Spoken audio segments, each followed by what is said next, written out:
නෙළුම රෝපණය වෙන්නේ මඩේ, වැඩෙන්නේ දියේ, පිපෙන්නේ දියෙන් මතු පිටට ඇවිල්ලා. ගිහි පැවිදි අපිට උන්වහන්සේ දිනපතාම ලබා දෙන අවවාදයක් තියෙනවා. එහෙම දැන් සමහර අය නිරිහොද්දයි බතුයි දැන් භුක්ති විඳලා පස්සේ රාජභෝජන කන්න බලාපොරොත්තු වෙමින් ඉන්නවා. යම් කිසි කෙනෙකුට ආධ්‍යාත්මික දියුණුවක් ඇති කරගන්න පුළුවන් වන විදිහට ඊට උපකාරවත් වන යටිතල පහසුකම් කිසි අඩුවක් නැතිව සම්පූර්ණ වෙලා ඉපදීම, ඒකට කියනවා ක්ෂණ සම්පත්. ඒ අය පාටි දානවා. අම්මා පුතා ලවා සැප විඳවයි. ඒ බලන්නකො කොයි තරම් දුරට අපේ සමාජයේ අර ශබ්ද දෙක අපයෝජනය කරලා තියෙනවද කියලා. අත්හැරීම අල්ලාගත හැකි තැන. පන්සිල් මළුව. තෙරුවන් සරණයි ඔබ සියලුම දෙනාට. සිරස FM පන්සිල් මළුව මේ වස්සාන කාලේ දහම් සාකච්ඡාවක් සිද්ධ කරන්නට සියලු කටයුතු සූදානම් කර ඇති අවස්ථාව. යෝ වදතං පවරෝ මනුජේසු, මිනිස්යන් අතර මිනිස්යන්ට කතා කරන්න පුළුවන්. ඒ කතා කළ හැකි මිනිස්යන් අතර ශ්‍රේෂ්ඨතම වන්නේ සම්බුදුරජාණන් වහන්සේයි. ඉතින් මගේ ශාස්ත්‍රූන් වූ සම්මා සම්බුදුරජාණන් වහන්සේට වන්දනා කරනවා ඊටමත් ගෞරවයෙන්. උන්වහන්සේ විසින් දේශනා කරන ලද සාරාංශක කල්ප ලක්ෂ ගණනක් දුක් විඳලා උන්වහන්සේ විසින්ම අවබෝධ කරගත්ත මේ ශ්‍රී සද්ධර්මය සාකච්ඡා කරන්නට සූදානම් වන අවස්ථාව. මොනියම් හෝ හේතුවක් නිසාවත් ඒ උතුම් දහමට කිසිදු අයුරකින් විකෘතියක් වෙනස් කිරීමක් සිද්ධ නොවේවා කියන බලාපොරොත්තුවෙන් අදිෂ්ඨානයෙන් පන්සිල් මළුව සදහම් සාකච්ඡාව සිද්ධ කරන්නට අපි සූදානම් වන අවස්ථාව. ගෞරවනීය මහා සංඝරත්නය වැඩම කොට සිටින අවස්ථාවේ ඔබත් සිත පහන් කරගන්න. මේ ලෝකයේ 28 වතාවක් පමණක් අපට විද්‍යාමාන වන උත්තම මහා සංඝරත්නය අපිට මේ මොහොතේ මුණ ගැහිලා තියෙන්නේ. අපි හරි වාසනාවන්තයි. සාදු කියලා සිත පහදවාගෙන নমස්කාර කරගත්තොත් ඔබට සතර අපායන් මිදෙන්නට තරම්, ඔබට දිව්‍ය තල දක්වා ඔබේ සිත ගෙනියන්නට තරම් කුසල් වැඩෙන බව සිහිපත් කරගන්න. එහෙමනම් වන්දනා කරමින් අපේ ගෞරවනීය ස්වාමින් වහන්සේව ඊටමත් ගෞරවයෙන් පිළිගනිමු. මහනුවර දන්තුරේ උඩවෙල පුරාණ විහාරාධිපති, හෝමාගම දම්සෙවන මධ්‍යස්ථානාධිපති, ශ්‍රී ලංකා බෞද්ධ හා පාලි විශ්වවිද්‍යාලයේ සංස්කෘත අධ්‍යනාංශයේ අංශාධිපති, මහාචාර්ය රාජකීය පඬිත ආචාර්ය පූජ්‍ය මාවතගම පේමානන්ද ගෞරවනීය ස්වාමීන් වහන්සේ බොහොම මෙත්සිතින් ගෞරවයෙන් වන්දනා කළ ඔබ වහන්සේව පන්සිල් මළුවට පිළිගන්නා ස්වාමීන් වහන්සේ. තෙරුවන් සරණයි ශාලිකා නෝනා. තෙරුවන් සරණයි. අපේ ස්වාමීන් වහන්සේව මට අහම්බෙන් මුණ ගැහෙන්නේ. වටහිර රටක ඉන්න මගේ මිතුරෙක් මගෙන් අහනවා, උන්වහන්සේ මේ පැහැදිලි කරන ධර්මය පොඩ්ඩක් බලන්න. අපිට මේවා අවශ්‍යයි. පුළුවන්කමක් තියෙනවා නම් පන්සිල් මළුවට වඩම්මවා ගන්න කියලා. ඉතින් ඒ සිතුවිල්ල අද ක්‍රියාවක් බවට පත් වෙනවා. බොහෝ දෙනෙක්ගේ අවබෝධය වෙනුවෙන් මේ පුංචි සිතුවිල්ල ක්‍රියාත්මක වෙච්ච අවස්ථාව අපේ ස්වාමීන් වහන්සේ. ඉතින් එහෙමනම් සතුරු සිත් ඇති කරගෙන අපි ධර්මයේ සාකච්ඡා කරමු. ඔබටත් මටත් ඉතාමත් අත්‍යවශ්‍ය කාරණයක් මම මේ මොහොතේ අහන්නේ. අපේ ස්වාමීන් වහන්සේ අපි හැමෝටම හොඳින් කතා බහ කරන්න පුළුවන්. ඇස් දෙක පේනවා. සිතන්න පුළුවන්. ඒ වගේම උත්තම ත්‍රිවිධ රත්නය වැඩ සිටින අවස්ථාවක්. ෂණ සම්පත්තිය විඳින අවස්ථාවක් අපි. ඉතින් මේ කිසිම දෙයක් ගැන අවබෝධයක් නැතුව කෙනෙක්ට ජීවිතෙන් යන්න වුණොත්, අපි දන්නේ ජීවිතෙන් යන වෙලාව, එහෙම යන්න වුණොත් නිසි ඵල ප්‍රයෝජනයක් නොලබාම අපි අපිට කරගන්න අසාධාරණය. අපි ස්වාමීන් වහන්සේ අපි සිටිය යුතු අවස්ථාවක්. මේ සුවිශේෂී අවස්ථාව, මේ දුර්ලභ අවස්ථාව ගැන ඔබ වහන්සේගෙන් පැහැදිලි කරගන්න මා කැමැතියි. ඒ සඳහා ආරාධනා කරනවා ඊටමත් ගෞරවයෙන්. බුද්ධ වන්දනයකින් මහා සංඝ වැඳුමකින් සමාරම්භ කරන ලද ඔබතුමියගේ මේ ධර්ම සංකල්ප මතු කරන මේ සාකච්ඡා මණ්ඩපය පිළිබඳ මට එක්තරා විදිහක ප්‍රසන්න හැඟීමක් මගේ හද ගැබ තුල සිත් සතන් තුල ඇති වුණා කියන එක මුලින්ම බොහොම සතුටින් ප්‍රකාශ කරනවා. අපේ මේ පැරණි වෛදික පොත්වලදී උගන්වනවා මේ ශිෂ්‍යෙක් ගුරුවරයා ළඟට ගියපුවාම කරන මූලික ඉල්ලීමක්. මොකද්ද ඉල්ලීම? අසතෝමා සත්ගමය, තමසෝමා ජෝතිර්ගමය, මෘත්‍යෝර්මා මෘතංගමය. දික වාක්‍යයක්. මුල් පද දෙක අපට ප්‍රමාණවත්. අසතෝමාස ගුරුවරයාගෙන් ශිෂ්‍යයා ඉල්ලන්නේ මාව අසත්‍යයෙන් සත්‍ය කරා ගෙනියන්න. තමසෝමා ජෝතිර්ගමය, මා අඳුරින් ආලෝකේ කරා ගෙනියන්න. එහෙමයි සර්. ඉතින් ඔබතුමියගේ මේ පසුබිම් පෙරවදන් පෙළ මගේ සවන්පත් වැටෙනකොටම මට ඒත්තු ගියා. මේ කෙරෙන කාර්ය මේක නිකං කාර්යයක් නෙවෙයි, පුණ්‍ය කාර්ය, පින්කම. මේ වටිනා යුගයේ ජනතාව, අපේ මහ ජනතාව සබුද්ධික කිරීම සඳහා දරන මේ වෑයම, මේක සත්පුරුෂ වෑයමක්. ඒ වෑයම තුලින් අපේක්ෂා කෙරෙන්නේත් එක්තරා විදිහකින් මේ අඳුරු සහගත බව දුරු කරලා සොඳුරු වූ ආලෝකයක් වෙත චරිත පරිවර්තනය කරන්න, ජීවිත ගෙන යන්න දරන වෑයමක් කියලා මට සිහිපත් වුණා. දැන් අපි හැරෙමු අපේ මාතෘකාව පැත්තට. ඉතින් අහඹු ලෙස අපේ මුණ ගැහිීමක්, අහඹු ලෙස යෙදුණු සාකච්ඡා මණ්ඩපයක්. එහෙම කිව්වට ශාලිකා නෝනා, මේ ලෝකේ කිසි දෙයක් අහේතුකව, පදනම් විරහිතව, ඉබේ අපි කියනවා අහසෙන් කඩා වැටුණා වගේ, ඒකට තාක්ෂණික වචනේ තමයි ආකස්මිකව ඇති වෙන්නේ නැහැ. එහෙමයි. කොයි දෙයකටත් බලපාන අතීත හේතු තියෙන්න පුළුවන්. ඇතැම් විට වර්තමාන හේතු තියෙන්න පුළුවන්. ඒ ඔස්සේ ඉතින් මේ අනාගත කාරුණු කාරණා පෙළ ගැහි යන ගමනක් අපට තියෙන්නේ. ඉතින් අර මේ සම්බන්ධතා හැදීම පිළිබඳව වචනකුත් මම කියලාම ඔබතුමියගේ පැනේට අපේ ශක්ති ප්‍රමාණයෙන් අත තියන්න බලාපොරොත්තු වෙනවා. මේ පුබ්බේව සන්නිවාසේන පච්චුප්පන්න හිතේනවා ඒවන්තං ජායතේ පේමං උප්පලං යතෝදකේ කියලා බුදුරජාණන් වහන්සේ දේශනා කළා. මේ සෙනෙහස, ආදරය, බැඳීම, එකතුව, එකමුතුව, මේ හැම දෙයක්ම, මේ ගැළපීම, එක්වීම, සමவாய, ඔය එක වචන වලින් කියන සහ සම්බන්ධතා කියන ඒවා, මේ එකට යෙදෙන බන්ධනයන්, එකතු වීම.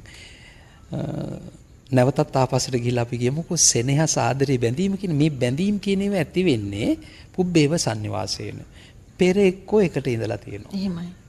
පච්චුප්පන්න හිතේනවා. එක්කෝ වර්තමානයේදී යෙදිලා තියෙන වටපිටාව, පරිසරයත් එක්ක අපට එකට ඉන්න සිද්ධ වෙලා තියෙනවා. ඒ නිසාත් සම්බන්ධතා හැදෙන්න පුළුවන්. අතීත හේතුව, අතීතයේ එකට ඉඳීම, වර්තමානයේ එකට ඉඳ සිදුවීම. ඒවන්තං ජායති, මෙන්න මෙහෙම තමයි මේ ඔය කියන සහ සම්බන්ධතා කියන එක ඇති වෙන්නේ. හරියට උප්පලංව යතෝදකේ, වතුරේ හැත ගන්න නෙළුම වගේලු. නෙළුම රෝපණය වෙන්නේ මඩේ, වැඩෙන්නේ දියේ, ඊළඟට පිපෙන්නේ දියෙන් මතු පිටට ඇවිල්ලා. එතකොට අර නෙළුමට ඒ පිපීමට, එයාට විකසිත වීමට බලපෑපු හේතු තමයි මඩේ රෝපණය වීමත්, දියේ වැඩිමත් කියන මෙන්න මේ කාරණා. අන්න ඒ වගේලු පුජ්‍යලයන් අතර ඇති වෙන සම්බන්ධතාවය නිසා අපේ මේ එකතුවත් මොනවා හරි අතීත වූ හේතු සම්පත් සමූහයක් මතු වෙච්ච අවස්ථාවක්. ඒ අවස්ථාව ඊටාම සුන්දර අවස්ථාවක්. මම ඒක සලකනවා කුසල විපාකයක් හැටියට. ඇයි? ඒ එකතුව තුලින් මතුවට එන්නේ, ඉල්පෙන්නේ, උඩට එන්නේ සාමාන්‍ය සරල ග්‍රාම්‍ය ඕලාරික දෙයක් නෙවෙයි. මේ ශාසනය උගන්වන සද්ධර්ම සංකල්පනාවන් මතු කිරීමක්. ඒ නිසා ඒක ලෝකයට සද්ධර්ම සංකල්පනා අහඬ සැලැස්වීම, අපිම සද්ධර්ම සංකල්පනා හුවමාරු කර ගැනීම කියන එක. මේකට අපේ මහා මංගල සූත්‍රය කියන්නේ කාලේන ධම්ම සාකච්ඡා කියලානේ. ධර්ම සාකච්ඡාව.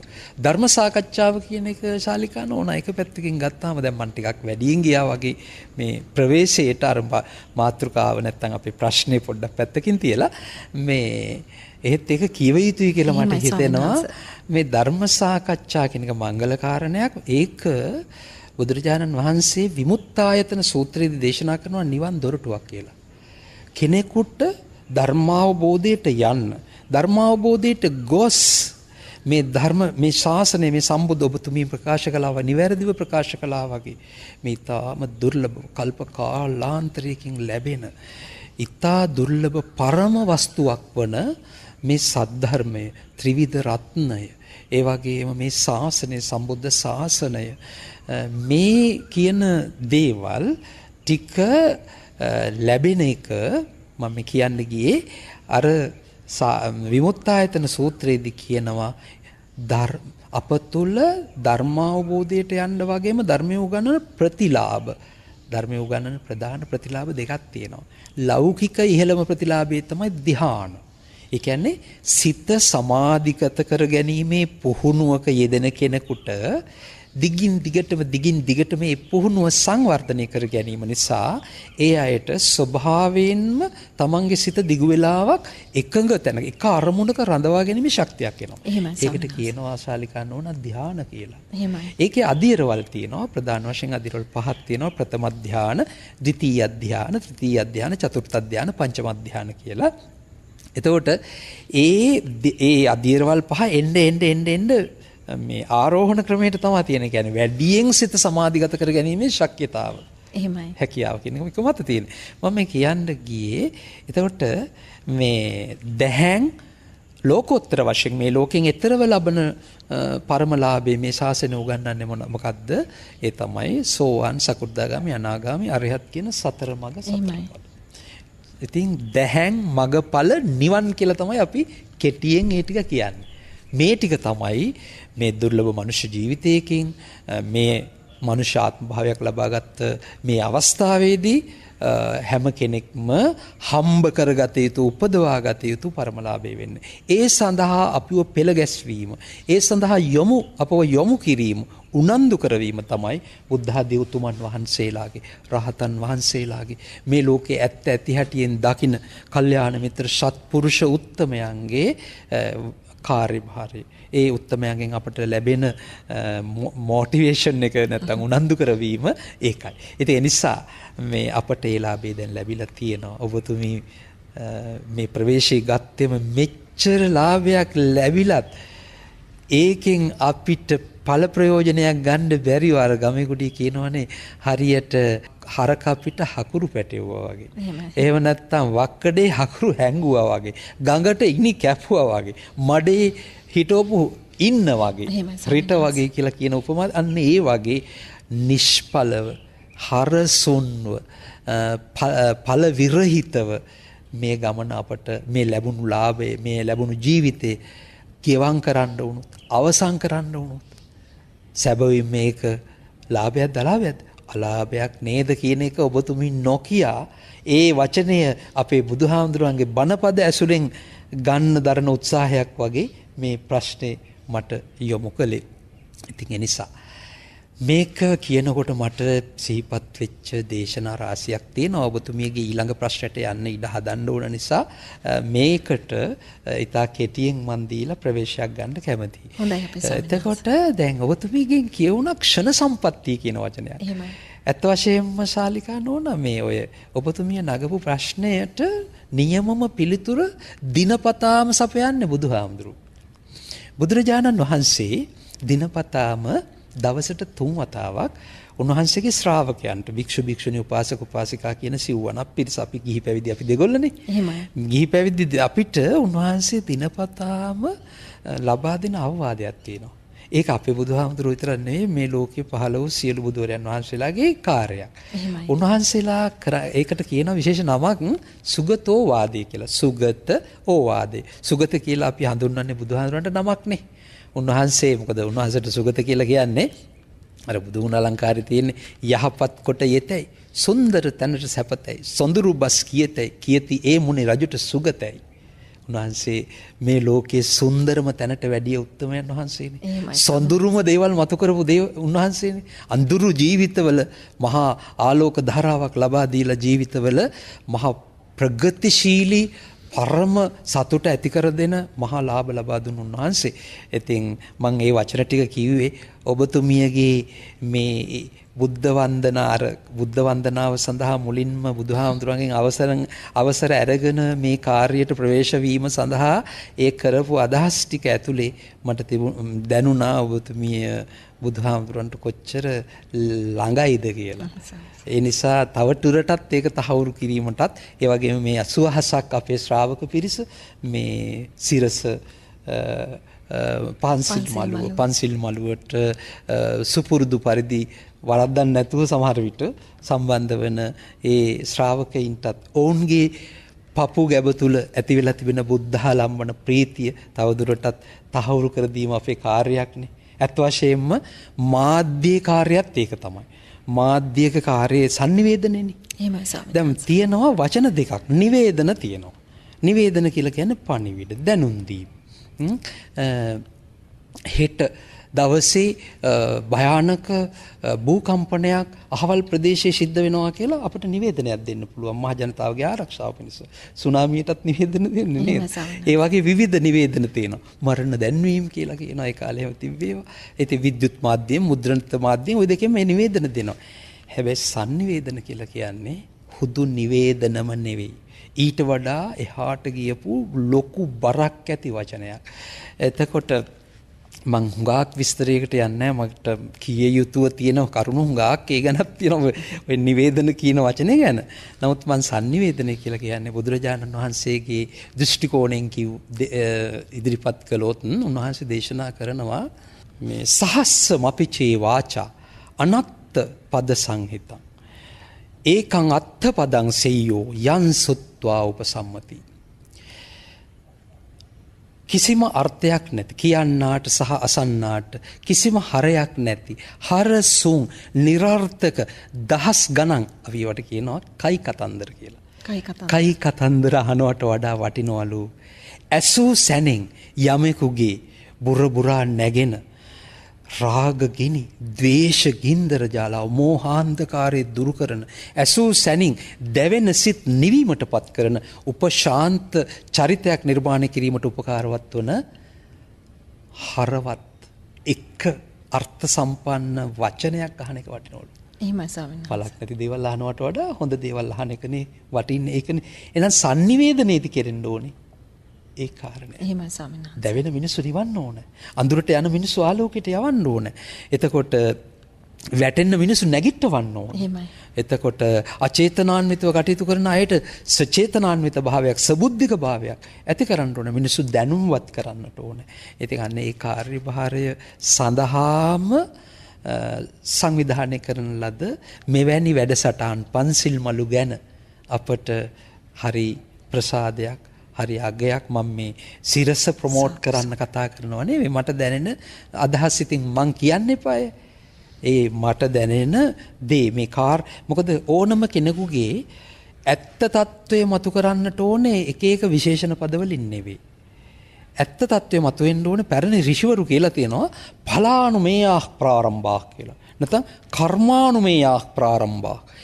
ඒ අයගේ ඉහළ පහළ බව වටිනා නොවටිනාකම තේරුම් ගන්න ඕනේ ඒ අයගේ ක්‍රියාකලාප සහ ඒ ක්‍රියාකලාප තුලින් මේ ලෝකෙට මුදා හරින ඵල ප්‍රයෝජනයක ප්‍රතිඵලයක තමයි. ඒ නිසා මෙවැනි කාර්යයකින් ලැබෙන ප්‍රතිඵල විශාලයි. මේක මම කියව ධර්ම සාකච්ඡාව කියන්නේ නිවන් දොරටුවක්. ඒ නිසා ඒ නිවන් දොරයි ඔබ මේ විවෘත කරන්නේ. එනිසා ඒ නිවන් දොර අපට දැන් ඇරිලා තියෙනවා. නිවන් දොර ලබා දෙන ශාසනයක් ලැබිලා තියෙනවා. බුදුරජාණන් වහන්සේගේ දේශනාවක් තියෙනවා ශාලිකා නෝනා මම මේ කාරණෙන් මේ ඉසව්ව නවත්තනවා ඔබතුමීට ඉඩ සපයනවා ඊළඟට මේක එහාට ගෙනියන්න.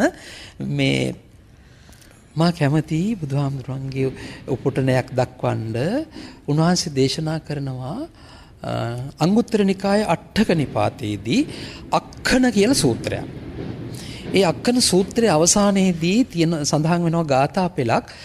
මේ අක්කන සූත්‍රයේ උන්වහන්සේ දේශනා කරන්නෙම සාමාන්‍ය ලෝකයේ මිනිසුන්ගේ සිරිතක් තියෙනවා. කනකිච්චෝ ලෝකෝ කනකිච්චෝ ලෝකෝති අස්සතවා පුතුද්දනෝ භාසති සෝච නෝ ජානාති කනංවා අක්කනංවා.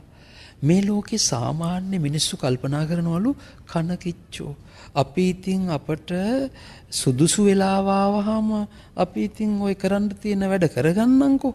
ඒ කියන්නේ තවදුරටත් කිව්වොත් එහෙම දැන් සමහර අය වැඩ කල් දානවනේ. එහෙමයි.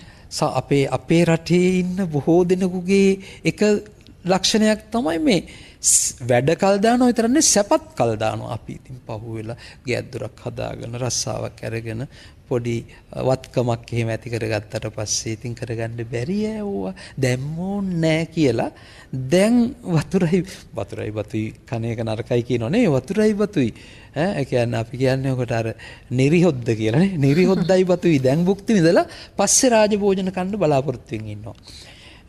ඔකට කියනවා මේ එහෙම වැඩකල් දානකොට සහ සැපකල් දානකොට hina වෙන එක්කෙනෙක් ඉන්නවලු. කවුද? මාරයා. එයා දන්නවනේ අපේ ජීවිතයේ අවසාන වෙන මොහොත. ඔයා ඉතින් ඕක කල් දාගෙන ওই බලාපොරොත්තු තියාගෙන සීන ලෝකෙක හිටියට මොකද ඔයා ඉතින් යන්න එපැයි යහවල් දවසේ කියලා එයා දන්නවා. අපි දන්නේ නැති වුණාට. ඒ නිසා එයා අපට ආදරයට නෙවෙයි උපහාසයට hina වෙනවලු. සමනස්තකට එතන තියෙන හීන වීරය නේද අපේ ස්වාමීන් වහන්සේ. කල් දැමීම. කල් දැමීම කියන එක හීන වීරය තියෙන උදාසීනකම. දැන් ජීවිතේට මෝන දීම සඳහා එක පැත්තකින් අවබෝධය නැතිකම අනිත් පැත්තෙන් සූදානම් නැතිකම. එහෙමයි. බුදුරජාණන් වහන්සේගෙන් එක දවසක් බමුණෙක් ඇවිල්ලා උන්වහන්සේගෙන් අහනවා ස්වාමීනි මේ ඔබ වහන්සේගේ ශ්‍රාවකයෝයි දිහා බලපුවාම මට පේනවා හරි ලස්සනයි ඔබ වහන්සේලා. අර බණපොතේ කියනවා කත්තිය සුකුමාලෝ වන්න සුකුමාලෝ ඔබ වහන්සේ ක්ෂත්‍රීය පරම්පරාවෙන් ආපු ඒ සිව්මැලි බව ඒ වර්ණවත් ගතිය රූප සම්පන්න ස්වභාවය වැහෙනවා. ඊළඟට මේ වර්ණ පෙනුම පුදුම පෙනුමක් ඔසේ හැටියට මහත් අර කොසල් රජුත් එක දවසක් කියනවා ධම්මචේතිය සූත්‍රයේදී බුදුහාඳුරු ළඟට ගිහිල්ලානේ ස්වාමීනි මම ආරාමෙන් ආරාමෙට එක ආගමික කණ්ඩායම් ඉන්න තැන් වලට මම යනවා. ගිහිල්ලා ඉතින් මම හොඳට බලනවා ඒගොල්ලෝ කොහොමද කියලා. ඉතින් බලනකොට මට පේනවා ස්වාමීනි ඒ අය කිසා ලූකා දුබ්බන්නා උප්පණ්ඩුක ජාතා ධමනි සන්තති ගත්තා. ඒගොල්ලෝ හරි කෘෂයි වැහැරිලා ගිහිල්ලා. කෙට්ටුයි කියන එකයි කෘෂ කිසා කියලා කිව්වේ. කිසා ගෝතමි. කිසා ලෝකා හරි රළු රූක්ෂ පෙනුමක් තියෙන්නේ කියන්නේ රළුයි. මුදු මොලොක් අර සුමට බවක් නෑ නිවැරදි වචනේ. සුමට බවක් නෑ. ලෝකා උප්පණ්ඩුක දුබ්බන්නා හරි දුර්වර්ණයි. පාට නෑ. ඒ කියන්නේ සෞඛ්‍ය සම්පන්න භාවයක් පේන්නේ නෑ. එහෙමයි. උප්පණ්ඩුක ජාතා කියලා කියන්නේ මේ පාණ්ඩුව හැදුනා වගේ. අපි කියන්නේ පාණ්ඩුව හැදුන සුදු මැලි වෙනකොට නේද? සුදු මැලි වෙලා. දමනි සන්තති ගත්තා. ඒ කිව්වේ ඇඟ පුරාම මේ දමනි සන්තති ගත්තා කියන්නේ නහරවැල් ඉල්පිලා. ඒකත් ටිකක් ඔය නහරවැල් හොඳටම ඉල්පිලා පේන්නේ නිකන් හරි දුගී දුප්පත් ඉන්න අයගේ නිකන් සැප පහසු ගන්න නැති අයටනේ. ඉතින් ඒ නිසා ස්වාමීනි උප්පණ්ඩ දමන සන්තති ගත්තා. ඒ විදිහට දිගට විස්තරයක් කරගෙන යනවා. අවසානයේදී ඔබ වහන්සේගේ ශ්‍රාවකයොත් බලපුවාම එහෙම නෙවෙයි ස්වාමීනි හට්ට පහට්ට උදග්ගු දග්ග අබිරත රූප පීනි තින්ද්‍රිය පන්න ලෝමා පරද වුත්තාමික භූතේන චේතසා විහෙරති. ඔබ වහන්සේ හට්ට පහට්ට හරි සතුටින් තෘප්තිමත්ව ඉන්නා වගේ. බලාපොරොත්තු කඳු ගොඩ ගහගෙන තැවි නිකන් වපරෙන් බල කලබල එහෙම නැහැ.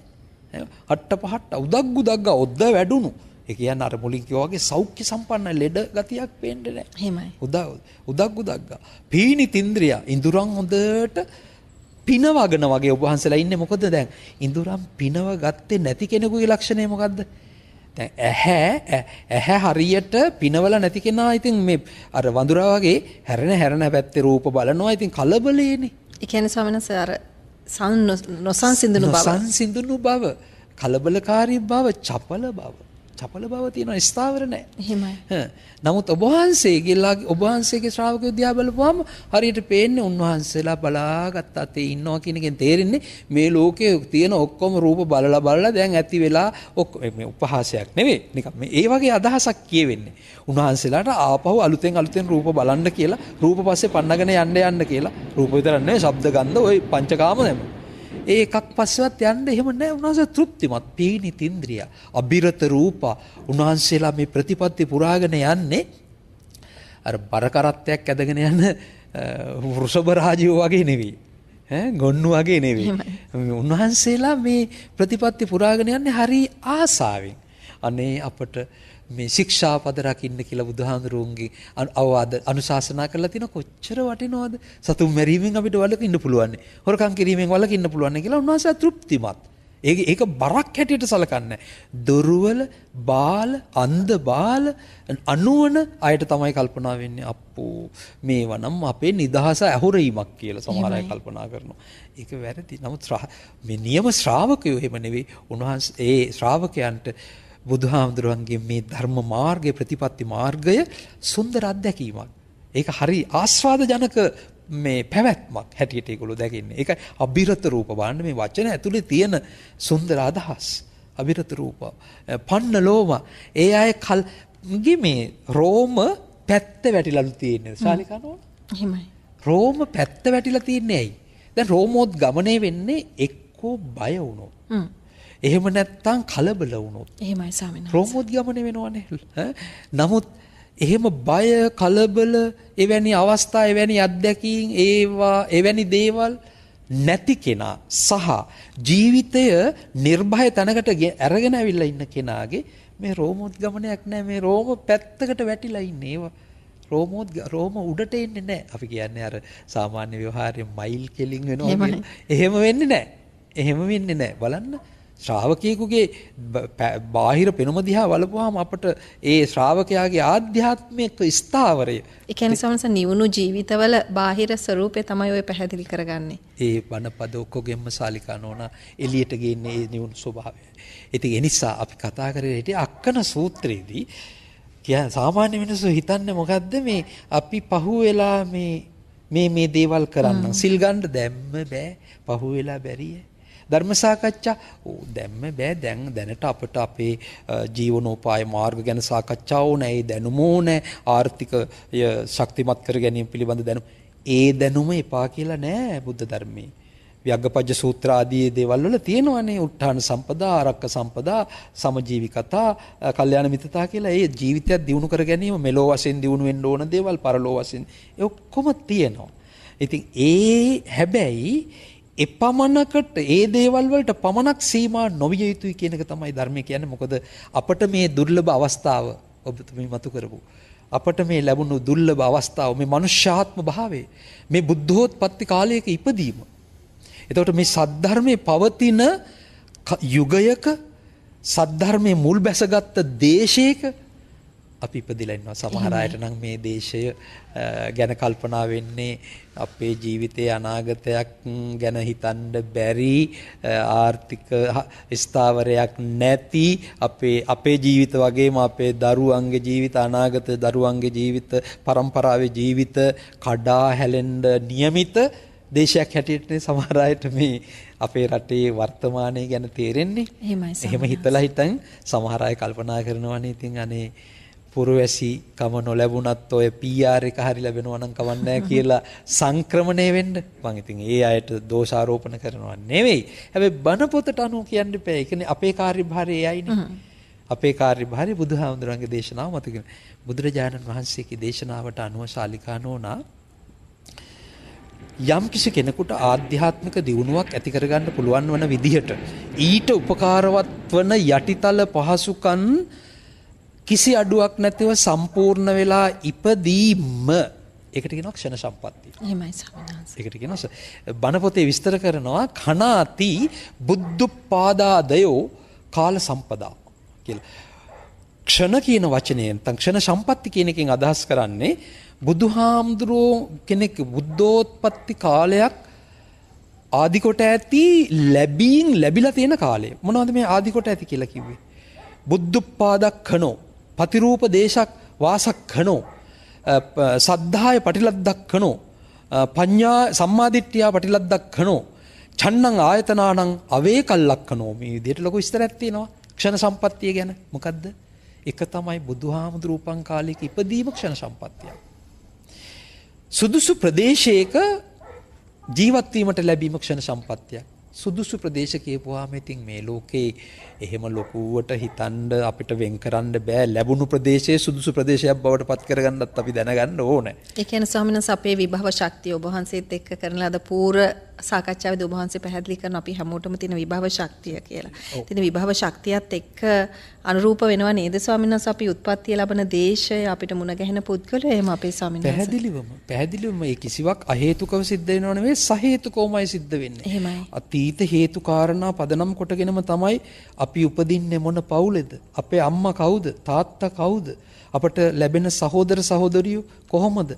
ඒ පවුලේ ඉන්න ප්‍රදේශය, ඊට පස්සේ රට, ඒ රටේ සෑදිලා තිබෙන වටපිටාව, මේ සියලු දේවල් මෙහෙමයි. ඒ සියලු දේවල්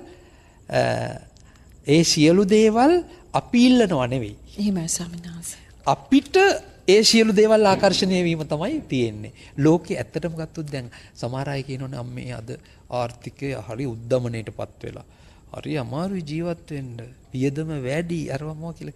හැබැයි ඒ එහෙම කියන්නට සිද්ධ වෙලා තියෙන මේ වකවානුවේම දවසට නෙවෙයි එක වේලට ලක්ෂ ගණන් වියදම් කරලා සැපසේ ඉන්න අය ඒගොල්ලන්ට මේ ජීවන බර කියන එක දැනෙන්නවත් නැතුව ඉන්න අය නැද්ද? ඉන්නවා ස්වාමීන් වහන්සේ. ශාලිකනෝන ඒ ඉන්නේ ඇයි? ඒ අයට ඒ ලැබීම් ලබනද සසරින් ගෙනාවු මහා ආකර්ෂණයක් තියෙනවා. එහෙමයි. මහා සුදුසුකමක් තියෙනවා. ඒ නිසා ඒ ලැබීම ඒ අයට ලැබිලා. ඉතින් ඒකම තමයි අර විදිහට එන්නේ මම කියමින් හිටියේ. අපේ ස්වාමීන් වහන්සේ දැන් ඒ අයට නිදහස්සේ කුසල් පුරා ගන්න පින් සිද්ධ කර ගන්නත් අවස්ථාව සැලසීලා තියෙනවා. පැහැදිලිවම අපිට සසරදී වමනා කරන දෙයක් තමයි මේ කල්යාණ මිත්‍ර ආශ්‍රය කියන්නේ. එහෙමයි. ඒ කියන්නේ කල්යා අපට අම්මා තාත්තා ඕනේ තමයි. මේ සතාසි උපාවට පව අම්මා තාත්තා ඉන්නවනේ. එහෙමයි. හිටියට සමහර සත්තු වර්ග ඉන්නවා ඒ අම්මා දරුවෝ ආහාරයට ගන්න සත්තුන් ඉන්නේ. එහෙමයි. ඒක තමයි මේ සංසාරේ හැටි. ඉතින් මේ මම කියන්න ගියේ අපට අම්මලා ඉන්නවා තාත්තලා ඉන්න පුළුවන්. හැබැයි කල්යාණ මිත්‍ර අම්මා කෙනෙක්, කල්යාණ මිත්‍ර තාත්තා කෙනෙක්. ඉතින් කල්යාණ මිත්‍ර අම්මා කියන්නේ කවුද? අම්මා කෙනෙක් දරුවෝ වෙනුවෙන් කරන කැපකිරීම විල කරන්න බෑ. බුදුරජාණන් වහන්සේ දේශනා කළානේ මේ ලෝකේ සලකලා ඉවර කරන්න බැරි දෙන්න ඉන්නේ අම්මයි තාත්තයි කියලා. එහෙමයි ස්වාමීන් වහන්සේ. කැපවීම කොහොම වුණත් නමුත් උන්වහන්සේ ඒත් එක්කම අගය කරපු දෙයක් තමයි කල්යාණ මිත්‍ර මාතෘත්වය, කල්යාණ මිත්‍ර පිතෘත්වය. ඒ කියන්නේ අර සිංහලෝවාද වගේ සූත්‍රවල දේශනා කරලා තියෙන විදිහට පාපා නිවාරෙන්ති. කල්යාණ මිත්‍ර අම්මා තාත්තා අපි පවින් ගලවනවනේ. කල්යාණේ නිවේසෙන්ති. යහපතේ යොදවනවනේ. වහලා කතා කරන්නේ නැහනේ. අද කාලේ සමහර විට මව්පියෝ ඉන්න පුළුවන්. අනිත් පිටදරුවෝ ඊටාම අබෑටයක් තරම් පොඩි අඩුපාඩුවක් කළත් ඒක වට්ටක්ක ගෙඩියක් තරමට ලොකු කරලා කතා කරනවා. හැබැයි වට්ටක්ක ගෙඩි මට්ටමට තමන්ගේ දරුවෝ සමහර මහා මේරුව මට්ටමට වැරදි කළත් ඒවා වහන අය ඉන්නවනේ. අම්මා තාත්තලාගේ අහිංසක බලාපොරොත්තුවක් වෙන්න ඇති. ඒ වුණාට ඒක අර දරුවාගේ පෞරුෂය, දරුවාට එවැනි අම්මලා කල්යාණ මිත්‍ර නෙවෙයි. එවැනි තාත්තලා කල්යාණ මිත්‍ර නෙවෙයි. දරුවෙකුට යහපත් මව්පියෝ බවට පත් වෙන්නේ ඒ දරුවව ගලවන්න ඕන තැනින් ගලවන්න ඕන, යොදවන්න ඕන තැන යොදවන්න ඕන. අපේ ස්වාමීන් වහන්සේට කාරණයක් මතක් කරන්න ඕනේ. වගේම අපේ ශ්‍රාවකින්ටත් මේක සමහර වෙලාවට පුදුමයට කාරණයක් වෙන්නත් පුළුවන්. අපි බොහොම දන්න කතාවක් මේ අපේ ස්වාමීන් වහන්සේ. ඒ පිරිස ස්වාමීන් වහන්සේ මේ වෙනකොට මේ රටේ නැහැ. විදේශගත වෙන ආසන්න කාලයකදී වයස 12ක 13ක වගේ Tamanගේ දියණියට මත්පැන්ම නොවුනත් මත් ද්‍රව්‍ය අඩංගු පානයන් බොන්න අවස්ථාව සලසනවා. මොකද ඒ තමයි ඒගොල්ලෝ ඒ සංස්කෘතියට පුහුණු වෙන්න දරුවව යොදවන හැටි. දරුවව පුහුණු කරවනවා. ඕස්ට්‍රේලියාව වගේ රටකට ගියාම ඒ සංස්කෘතියට හුරු වෙන්න, ඒ සීතලට හුරු වෙන්න දරුවව දැම්මම මෙහෙවන්න ඕනි කියලා. ඉතින් අපි දකිනවා ස්වාමීන් වහන්සේ ඒ අම්මා තාත්තා සමහර වෙලාවට මලුත් කඩාගෙන දරුවොත් එක්ක පන්සලුත් යනවා. ඒ වගේම සෙනසුරාදා ඉරිදා දිනයන් වල උදෑසන 6-7 වෙනකන් යාළුවොත් එක්ක කාලා බීලා මත්පැන් පානය කරලා අසල්වාසීන්ටත් කරදරයක් වෙන විදිහට හැසිරෙනවා. ඉතින් අර දරුවෝ ගැන විශාල අනුකම්පාවක් මට ඇති වුණා. අපි ඇස්වලින් දැක්ක දේවල් මේ. ඉතින් මේ වගේ සමාජයක අපි ඉන්නේ. ඒ නිසා ඔබ කලබල වෙන්න එපා ධර්මයේ ජීවමාන රටේ මිනිස්සු හැදිලා නැත්තේ ඇයි කියලා. අපේ ස්වාමීන් වහන්සේ. මට ඔබ ශාලිකා නෝනා ඒ කාරණේ කියනට ඒ සිදුවීම කියනකොට එක පැත්තකින් ඒ අම්මයි තාත්තයි මොන තරම් අකාරුණික එහෙම නැත්තම් බාල මව්පිය දෙපළක්ද කියලා මට කල්පනා වුණා. ඒත් එක්කම 100ට ආපු එකක් තමයි බුදුහාමුදුරනේ කාලේ සිදුවීමක්. ඒ තමයි මේ මහා ධන සිටුවරයා කියලා සිටුවරෙක් හිටියනේ. එහෙමයි. මේ එතුමා බරණැස් නුවර හිටපු 80 කෝටියක් මහා ධනයක හිමිකරුවෙක්. මහා මන්දිර මහා ඔක්කොම ඉතින් මහා භෝග සම්පත් වලින් පිරිච්ච කෙනෙක්. අඩෝ මහා ධනෝ එහෙම කියන්නේ. ආඩ්‍යයි කියන වචනේ තේරුම තමයි මේ නෑ බෑ කියන්න දෙයක් නෑ. ඉල්ලන්න මොනවද ඔක්කොම තියෙනවා. එහෙමයි. එවැනි කෙනෙක්. එයාට එකම පුතෙක් හිටියා. සිටුවරයාට සිටු පුත්‍රයා. නමක් නෑ, නමක් දක්වලා නෑ. සිටු පුත්‍රයා කියලා තමයි තියෙන්නේ. සෙට්ටි පුත්තෝ. මේ සිටු පුතාටත් මේ අම්මයි තාත්තයි මේ මහදන සිටුවරයයි ඒ සිටු දේවියයි දෙන්න කල්පනා කළා මේ අනේ ඉතින් අපේ මන්දිරය ඇතුලේ විශාල වත්කමක් තියෙනවානේ. මුදල් වශයෙන් ගත්තාම කහවණු 80 කෝටියක් තියෙනවා. ඒ වගේම මේ මහා මන්දිර තියෙනවා, යාන වාහන ආහාර ඔක්කොම දේවල් තියෙනවා. ඉතින් ඒ තීද්දි දරුවා නිකන් අනිසි විදිහට ඉගෙන ගන්න, ශාස්ත්‍රය හදාරන්න, පුහුණු ලබන්න, රස්සාවලට යොමු කරන්න කියලා වෘත්තීය පුහුණු දෙන්න ඒව අවශ්‍ය නැහැ. මේ දරුවාට මේ පහසුකම් ඔක්කොම හිමිකාරුවා මෙයා විතරනේ කියලා. මොකද කලේ බණ පොතේ කියනවා නච්ච ගීත වාදිතේසු ඒව සික්ඛාපේසු නැටුම් ගැයුම් වැයුම් ආදී දේවල් වලම දරුවා යෙදුවා. එහෙමයි ස්වාමීන් වහන්සේ. මොකක්වත් ඉගැන්වුවේ නැහැ. ශිල්ප ශාස්ත්‍රයක් දුන්නේ නැහැ. ඉතින් මේක දිග කතාවක්. මම කෙටි සිද්ධිය විතරක් කියන්න. පස්සේ කාලෙදී මොකද වෙන්නේ දැන්? මේ දරුවගේ කල වයස ආවහම ඒ වගේම 80 කෝටියක් ධනය ඇති සිටු කුලයකින් එහෙ හිටියේ එකම දියණිය. ඒ දියණිය ආවාහ කරලා දුන්නා. ඉතින් දැන් ඔහොම දීලා ටික කලක් යනකොට ඒ පවුල් දෙකේම මව්පියෝ නැති වෙනවා. එතකොට නැති වෙලා ටික කලක් ගියා.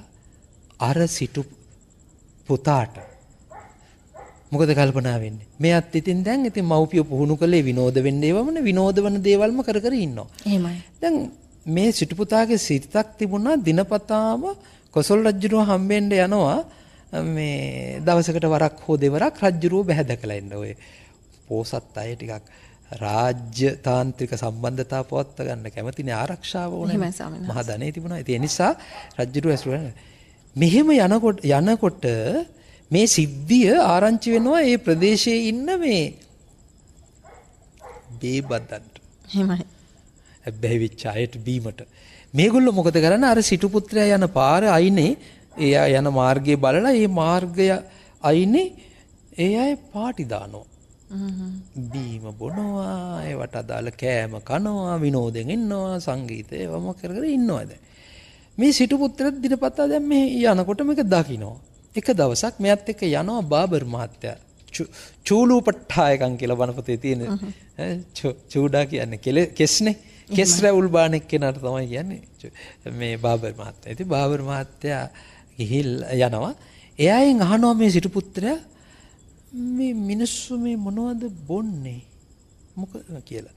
අනේ ස්වාමීනි කිව්වහම මොකද මේ ලෝකේ වටිනාම පානයක් නේ මේගොල්ලෝ බොන්නේ. මනාපජාතක ඒ ඕකට සමාන කරන්න පුළුවන් වටිනා පානයක් ආය ඇත්තෙම නැහැ. මේ සුරාපානයි බොන්නේ. කිව්වම එහෙමද? එහෙනම් ඉතින් අපිත් ටිකක් බොමුකෝ කියලා. එදා ඉඳලා සිටු පුත්‍රයා ගෙනල්ලා බොන්න පටන් ගන්නවා. එහෙමයි සම්මාස. දිගට බීමට ඇබ්බැහි වෙනවා. අන්තිමේට මොකද වෙන්නේ? අර ගෙදර දැන් තමාගේ 80 කෝටියක් ධනයයි බිරිඳගේ 80 කෝටියක් ධනයයි කියන 160 කෝටියම කාබාසිනිය වෙනකම් බොනවා. බීලා අවසානයේදී තමන්ගේ මන්දිර ඒවා ඔක්කොම නැති වෙලා මහා මගට වැටිලා හිඟමනේ යන්නට සිදුවන දැක්කද? බුදුරජාණන් වහන්සේ දවසක් මේ සිටු පුත්‍රයයි දැන් හිඟා කන මේ ජෝඩුව සවැත් නුවර ජේතවනාරාමයට ජේතවනාරාමේ දානශාලාව ළඟ ඇවිල්ලා වාඩි වෙලා. එහෙමයි. එළියේ. බුදුරජාණන් වහන්සේ දානේ වළඳලා දානශාලාවෙන් එළියට වඩිනවා ආනන්ද හාමුදුරුවොත් එක්ක. මේ බුදුරජාණන් වහන්සේ ආනන්ද හාමුදුරුවන්ට පෙන්නලා කියනවා ආනන්ද දන්නවද අර ඉන්න දෙන්න? ඔය දෙන්න තමයි මහදන සිටුවරයාගේ පුතා ඔය ඉන්නේ. එයාගේ මේ ඇඹේනිය තමයි අනිත් කෙනා.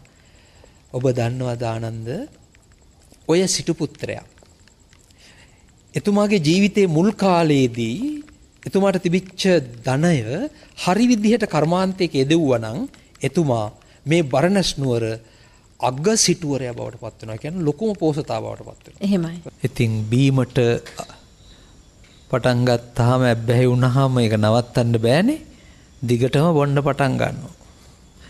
ඒත් එක්කම මොකද වෙන්නේ? අපි කෙටියෙන් කිව්වොත් සිටු පුත්‍රයාගේ එයාටම හිමිව තිබිච්ච 80 කෝටියක් ධනයත් එයාගේ බිරිඳගේ පැත්තෙන් හිමි වූ 80 කෝටියක් ධනයත් කියන 160 කෝටියක් කහවණු ඒ මුදල් සම්භාරය සම්පූර්ණයෙන්ම නැති වෙලා යනවා.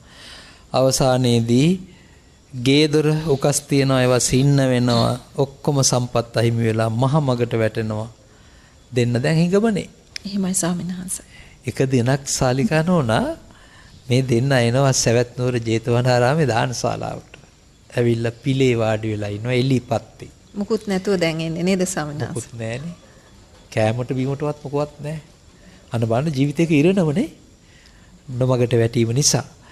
ඉතින් මේ බුදුරජාණන් වහන්සේ ආනන්ද හාමුදුරුවෝ දානේ වළඳලා අවසාන වෙලා දානශාලාවෙන් එළියට වඩින වෙලාවේ බුදුහාමුදුරුවෝ ආනන්ද හාමුදුරුවන්ට පෙන්නනවා ආනන්ද දැක්කද අර දෙන්න? ඔය තමයි මහා ධන සිටුපුත්‍රයාගේ පුතා. මහා ධන සිටුවරයාගේ පුතා සහ ඔහුගේ බිරිඳ. ඒ දෙන්නම තිබිච්ච සම්පත් ඔක්කොම නැති කරගෙන නොමගට ගිහිල්ලා දැන් මහා මගට වැටලා හිඟමනේ.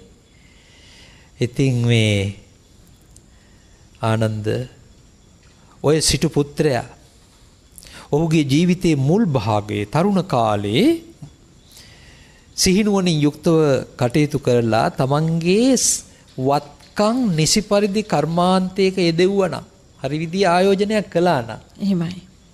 ඔය සිටු පුත්‍රයා ආනන්ද මේ බරණැස් නුවර අග සිටුවරයා වෙනවා. ශාලිකනෝන අග සිටුවරයා කියලා කියන්නේ ඒ ප්‍රදේශයේ ප්‍රධාන පොහොසතා හැටියට රජතුමාගෙන් නිලවරයක් ලැබෙනවා. එහෙමයි. ඒක තමයි අග සිටුවරයා කියන්නේ. ඉතින්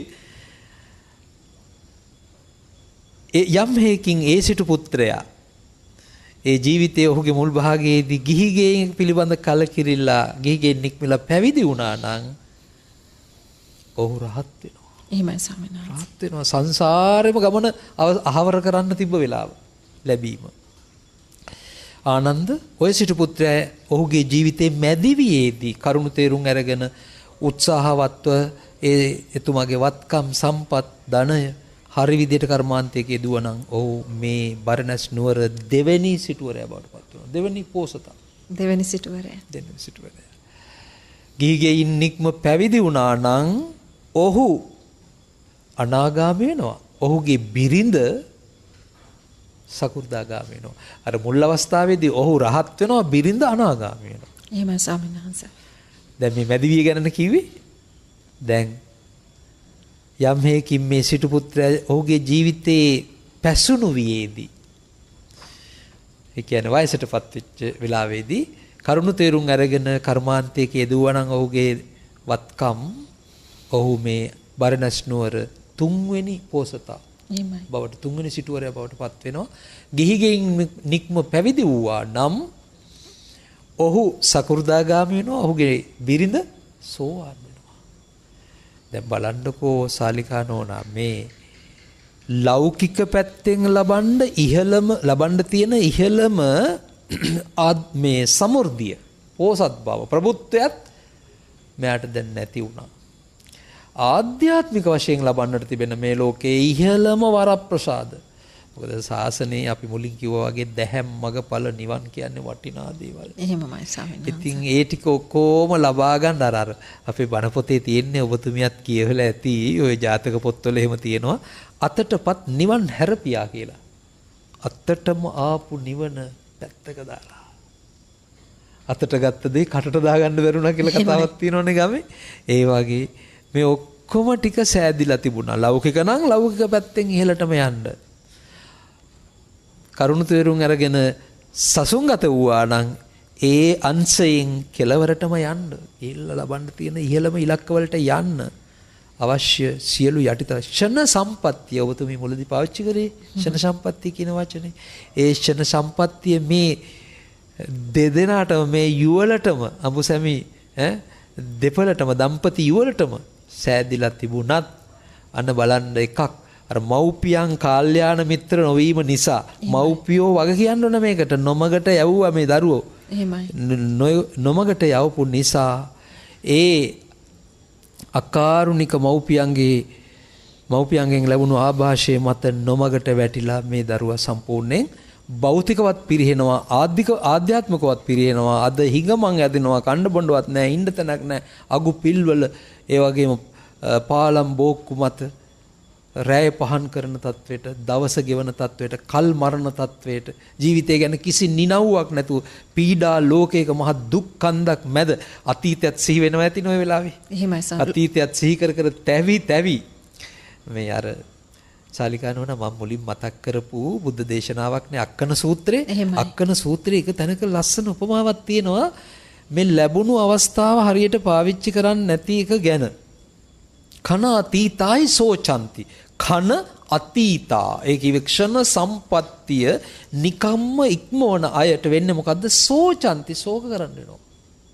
කන අතීතන්ති සෝචන්ති.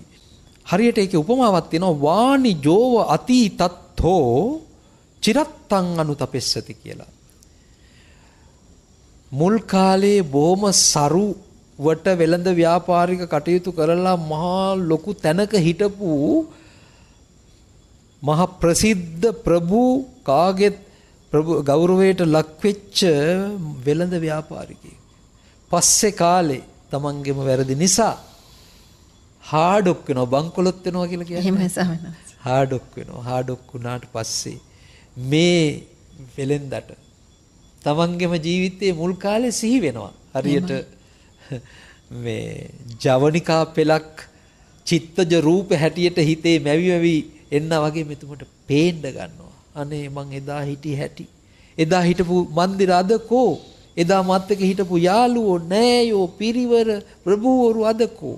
එදා මට කරපු ආරාධනා උත්සව වලට කරපු ආරාධනා අද කෝ? මේ විදිහට ආහාර පාන ගැන ලැබීම් ගැන වරප්‍රසාද ගැන කීර්ති ප්‍රශංසා ගැන මේවා ගැන එකිනෙකට කල්පනා වෙවි මේ ව්‍යාපාරිකයා දැන් අද වැටිලා තියෙන තත්වයක් එක්ක අතීතයේ සංසන්දනය කර බලා අප්‍රමාණ වේදනාවකට චිත්ත පීඩාවකට නොනවතින මහා පශ්චාත්තාපයකට මෙතුමාපත් වෙනවා. අන්න ඒ වගේලු බුදුරජාණන් වහන්සේ දේශනා කරනවා මේ ලැබුණු ෂණ සම්පත්තියේ ඉක්මවල නොමගට ගිහිල්ලා ධර්මයේ තියෙනවා ධර්මයට යන්නේ අධර්මයේ ජීවිතයට ගෙන්න ගන්නවා. කුසලයේ තියෙනවා අම්මා තාත්තා කුසල් කරනවා පේනවා සහෝදරයෝ කරනවා පේනවා වටපිටාවේ ඉන්න කට්ටිය බණ දහම් පුරනවා කුසල් කරනවා පේනවා. නමුත් ඒව ගැන අගයක් නැහැ තේරුමක් නැතිව නොමගට ගිහිල්ලා පව් කරලා චරිත දූෂණය කරගෙන ඒ වගේම ජීවිතයේ අනර්ථයේ පැත්තට බර කරගෙන හිත නරක කරගෙන කට වරද්දාගෙන පැවැත්ම දුර්වල කරගෙන ආකල්ප නැති කරගෙන චරිතයේ දූෂිත භාවයට පත් කරගෙන ජීවිතේ පෞරුෂයේ බිමටම ඇදවට්ටගත්ත මිනිස්සු මොකද වෙන්නේ අවසාන කාලේ? පසුතැවෙනවා. දැන් ওই සමහර විට ස්රෝහල් වලට ගිහපුවම ඇතැම් විට අපිට හමු වෙනවා ජීවිතේ වරද්දගත්ත නිසා ලෙඩ වෙච්ච අය. එහෙමයි ස්වාමීනි. ඒ වගේම සිරමැදිරි අපි සිරමැදිරි වල ඉන්න අය උපහාසයට ලක් කරනවා නෙවෙයි. මොකද්ද හේතුවක් නිසා එතෙන්ට යන්න උනේ ඒක ඇත්ත. නමුත් ඒගොල්ලන්ගේ යට ගියාව පොඩ්ඩක් අපි මතු කරලා ගත්තාම අපිට තේරෙනවා මේ සුළු වෙලාවක් ඉවසන්න බැරි වෙච්ච එක. සුළු දෙයකට ඉවසන්න බැරි වෙච්ච එක කිපුණු එක ඉක්මන් වෙච්ච එක. අද සමහර විට ජීවිතාන්තය දක්වා හිරේ ලගින තත්වෙට පත් වෙලා. අන්න ලැබිච්ච අවස්ථාව හරියට පාවිච්චි කරලා නැහැ. නොමගට ගිහිල්ලා වැටිලා. ඒගොල්ලෝ මොකද වෙන්නේ දැන්? මෙලොවත් පසුතැවෙනවා විතරක් නෙවෙයි ශාලිකා නෝන අර බණ පොතේදී විස්තර කරනවා. ඒ අය මෙසේ නොමගට ගියපු ඇද වැටුණු ආලෝකයක් නැති අඳුරට බර වෙච්ච පිරිහිච්ච සත්පුරුෂ ගුණ නෙවෙයි වසල ධර්ම පිරිච්ච මංගල ධර්ම නෙවෙයි අවමංගල කරුණ වලින් ජීවිතය සරු කරගෙන හිටපු අවමංගල කරුණ වලින් සරු කරගත්ත. ඒ කියන්නේ වැඩි කරගත්ත ආය අවසානයේදී මේ ජීවිතයේ හැරපියා පරලොවට ගියාට පස්සේ කෙලින්ම මරණින් මත්තේ අපායට ගිහිල්ලා අටමහා නරකයේ වැටිලා. එහෙමයි. තිරිසන් ලෝකේ වැටිලා, പ്രേත ලෝකෙට වැටිලා, අසුර ලෝකවලට වැටිලා, දුගතියට වැටිලා, ඒ වගේ තොර තෝංචියක් නැතිව අඛණ්ඩව භුක්ති විඳින්නට සිද්ධ වෙන, අත්දකින්නට සිද්ධ වෙන ඒ කුරිරු ගැහැට කුරිරු විපාක භුක්ති විඳ පසුතැවෙනවා කියලා බුදුරජාණන් වහන්සේ දේශනා කළා. ඒ නිසා අපිට නැවත නැවතත් කියන්නට සහ හිතන්නට තියෙන්නේ අපට මේ සමාජයට මේ අප දෙස සවන්පත් විවෘත කරගෙන සිටින අපේ ශ්‍රාවකයින්ට කියන්න තියෙන්නේ. අනේ මේ ලැබිච්ච අවස්ථාව නම් අපතේ අරින්න බා. බුදුහාමුදුරුවෝ තව දේශනාවක් මතක් කරනවා මේවා ඉවර කරන්න හිතෙන්නේ නැහැ. බුදුහාමුදුරුවෝ එක තැනකදී දෙනවා මාවෝ කණං විරාදේත. ශ්‍රාවකයිනි ඔබට ලැබිලා තියෙන මේ වර්තමාන ක්ෂණය, ඒ කියන්නේ භූමිකාව වර්තමාන తত্ত্বය විරාදේත කියන්නේ වැරදි විදිහට පාවිච්චි කරන්න එපා. අන්න විරාදේත. ශාලිකා නෝනා අපේ රටෙත් අපේ සමහර දැන් සමාවෙන්නේ වැරදි විදිහට කිව්වහම මෙතන විශේෂ දෙයක් ස්වාමීන් වහන්සේ බුදු පියාණන් වහන්සේ කියනවා. දැන් මේ ලෝකේ අපිට ජීවත් වෙන්නට මං හිතන්නේ අපි අර සතුටු සාමීචි සාකච්ඡාවල යෙදෙනකොටත් කතා කළා මේ ලෝකයේ මේ සියලු දේවල් සිද්ධ වෙන හේතුඵල ගැළපීම මත සිද්ධ වෙන යම්කිසි මේ ක්‍රමවේදයක් තියෙනවා. මේ ලෝකේ එක්තරා විදිහකින් චක්‍රයක් වගේ. එහෙමයි. හිර උදා වෙනවා, මධ්‍යාහන වෙනවා, සන්ධ්‍යා භාගයේ එළඹෙනවා, හිර අවරට යනවා, ඈත සිටිජෙයින් සඳ උදා වෙනවා පුරපක්ෂේ නම්. ඊට පස්සේ රැයක් එනවා, ඒ රැය ගෙවි යනවා, නැවතත් අලුත් දවසකට මුල පිරෙනවා. ওই විදිහට යන ගමනක් තියෙන්නේ. උපදිනවා, පවතිනවා, වයසට යනවා, ජීවිතේ අහවර කරගන්නවා. මේ වගේ ලෝකේ යන රිද්මයක් තියෙනවා. මේකට වෛදික ආගමේදී ඔය වේද කියලා තියෙනවා පැරණි සාහිත්‍යයක්. වෛදික සාහිත්‍ය. ඒ වෛදික ආගමේදී ඒගොල්ලෝ උගන්වන්නේ ඔකට රතය කියලා. ඔබතුමී දන්නවනේ අර රු අකුර. ඔකට මේ සාමාන්‍යය කියන්නේ ඉරු කියලා. ඉරු අකුර කියලා කියන්නේ. අර සයන්න වගේ. ගායනුකිට දාලා. රතය. ඔව්. ඒක ඉරු නෙවෙයි ර කියන අකුර රතය. ඒකේ විරුද්ධ වචනේ තමයි අනෘතය කියලා කියන්නේ. අනෘතය. අර සත්‍යං ජයති නානෘතං කියලා කියන අනෘතය කියලා කියන්නේ බොරුවට නමක්. බොරු. මේ ලෝකේ නැති දෙයක් කියනවා නම් ඒකට කියන්නේ අනෘතය. රතය කියලා කියන්නේ ලෝකයේ හැමදාම පවතින නිශ්චිත විදිය. එහෙමයි. ඒකේ ධර්ම නිශ්චිත කියපුවාම මේ අපේ අනිත්‍යත් එක්ක පොඩ්ඩක් පරස්පර වෙන තැනක්. ඒක මං කිව්වේ වෛදික ආගමේනේ. මේ බුදුදහමත් එක්ක එහෙම මෙයා ශ්‍රවණය කරන ශ්‍රාවකයින් මේක පටල ගන්න එපා. මේ හාමුදුරුවෝ මෙන්න මේ නිශ්චිතයක් ගැනත් කිව්වා එහෙම කියලා. නෑ ලෝකේ නිශ්චිතේ නෑ. ලෝකේ නිශ්චිත එකම දේ අනිත්‍යයි. වෙනස් වීමම තමයි. සාමනස මට සමහ වෙන එක්තරා අවස්ථාවකදී මට මතකයි ස්වාමින් වහන්සේ නමක් පැහැදිලි කරනවා අනිත්‍ය කියලා කියන්නේ බුදු පියාණන් වහන්සේගේ පැහැදිලි කිරීමක් නෙමෙයි ඒක නිගණ්ඨවරුන්ගේ පැහැදිලි කිරීමක් කියලා. ඇත්ත වශයෙන්ම හරිම කනගාටුදායකයි එහෙම දෙයක් මේ වාතලයට දැනුම හැටියට මුදා හැරියානම් ඒක කනගාටුදායක අවස්ථාවක්. බුදුරජාණන් වහන්සේගේ දේශනාවේ මොනතරම් තියෙන සබ්බේ සංඛාරා අනිච්චා මේක කාගේ දේශනාවක්ද? ඒ කියන්නේ අපේ සමස අනිත් කාරණේ අත්හැරීම. අත්හැරීම. ඔව් ඇත්ත වශයෙන් අත්හැරීමට අපිව මේ අපි කියන්නේ ස්වයංක්‍රීයවම යොමු කරනවා මේ අනිත්‍ය කියන එක දන්නවනම්. එහෙමයි. ඒ කියන්නේ නිශ්චිතයි කියලා අපි මේ වෙනස් නොවන යථාර්ථයක් මේ ලෝකේ තියෙනවා කියන ඒ මනෝලෝකයට අපි හිර වෙච්ච ගමන් මොකද කරන්නේ? අපි එකක් රැස් කරන්න පටන් ගන්නවා. රැස් කරගත්තු දේවල් ගොඩ ගහ ගන්නවා. ඒවා පිළිබඳ ලොකු උපාදානයක් ඇති කර ගන්නවා. ඒක එතකොට ඇත්ත වශයෙන්ම ඒක හුදු හිතලුවක් විතරනේ. මම, මට, මගේ ඇස් දෙක, මගේ කන් දෙක, මගේ ශරීරේ, මගේ නිවස, මගේ වත්කම්, මගේ සල්ලි, මගේ නෑයෝ කියලා ඔය විදිහට මගේ කරගන්න එක කරගත්තට ඔය මගේ කරපුවා ඇත්තටම මගේ හැටියට තියනවද? දැන් මට ඕන හැටියට මම නෑනේ. එහෙමයි ස්වාමීන් වහන්සේ. මට ඕන හැටියට මම ඉන්නවා නම් මගේ මේ පෙරදි හොඳට පෙනුණු දැස් දෙක එන්න මේ කණ්ණාඩි පළඳින තත්ත්වයටපත් වෙන්න විදියක් නෑනේ. අපේ රටේ වැඩ හිටියා ප්‍රසිද්ධ නායකවරු කෙනෙක්, හොඳ උගත් නායකවරු කෙනෙක්, දවුල් දෙන ඥානේශ්වර මහා නායක ස්වාමින් වහන්සේ කියලා. උන්වහන්සේ උඩරට අමරපුර මහා නිකායේ මහා නායකවම. පුදුම ප්‍රතිභා ශක්තියක් තිබ්බ හාමුදුරුවෝ. උන්වහන්සේට අවුරුදු 98 දී උන්වහන්සේ අත්විඳින අත්දැකීම් පිළිබඳව පද්‍යයෙන් කෘති පොතක් ලිව්වා. ඒ පොතේ නම සර්වේ සංස්කාරාක් විපරිණාම ධර්මා කියලා. එහෙමයි. සියලු සංස්කාරෝ පෙරලෙන සුළු ස්වභාවයේ ඇත්තෝය කියලා. ඒක සාමාන්‍ය term කියන්නේ හැම සංස්කාර කියලා කියන්නේ ශාලිකනවන හේතුඵල ගැලපීමෙන් හේතු ප්‍රත්‍ය ගැලපීමෙන් හටගන්න පණ ඇති නැති හැම දෙයක්ම සංස්කාරයි. ඒතකොට මේ සංස්කාරවල ස්වභාවය බුදුහාරු දේශනා කළේ සබ්බේ සංඛාරා අනිච්චා කියලානේ. අනිච්චාවත සංඛාර කියලා මලගෙවල් වලදී බාන්නේ. අද අපේ අය ඒ සංකල්ප අහන්නේ, පරිහරණය කරන්නේ, හිතන්නේ බොහෝ විට මලගේකදීම පමණයි.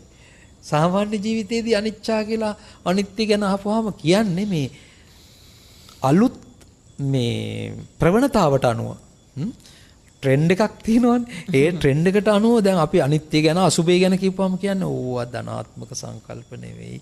ඕවා නිකන් නිෂේධාත්මක, ඍණාත්මක සංකල්ප, ඕවා ඔලුව වලට දාන්න එපා කියලා. එහෙම එකක් තියෙනවා. ඒ ගැන අපි වෙනම සාකච්ඡාවකදී සාකච්ඡා කළ යුතුයි කියලා මම හිතනවා. එහෙමයි ස්වාමීන් වහන්සේ. මම හිතන්නේ දැන් සමහර වෙලාවට මමත් ඕක කල්පනා කරපු දෙයක්. මොකද අපේ මාතෘකාවෙන් ගොඩක් ඈතට යන්නත් මම කැමති නෑ. අපේ ස්වාමීන් වහන්සේ බොහොම වටිනා දේවල් අපිට පැහැදිලි කරනවා. අපි කාලයත් එක්ක මේ දේවල් ග්‍රහණය කරගන්න උත්සාහ කරනවා. අපේ ස්වාමීන් වහන්සේ දැන් අර කෙනෙකුට අර විභව විවිධායගේ විභව ශක්තියෙන් වෙනස්නේ. ඔබ වහන්සේ දැන් ඔබ වහන්සේගේ ශරීරයේ වෙනස් වීම ගැන ඔබ සිනහ වෙලා කතා කරනවා. තව කෙනෙක්ට ඒ සිනහවත් එක්ක නෙමෙයි යා කතා කරන්නේ, ලොකු පසුතැවීමකින්. වෙනස් වෙන ස්වභාවය ගැන පුදුමාකාර අතුලාන්තයෙන් කඩා වැටීමකින් කතා කරන්නේ. ඔබ වහන්සේගේ විභව ශක්තියත් මගේ විභව ශක්තියත්, මෙතන මේ අපේ කණ්ඩායමේගේ විභව ශක්තියත් වෙනස්. මේ ධර්මය ගැන දන්නේ නැති කෙනෙක්ගේ කොහොමටත් වෙනස්.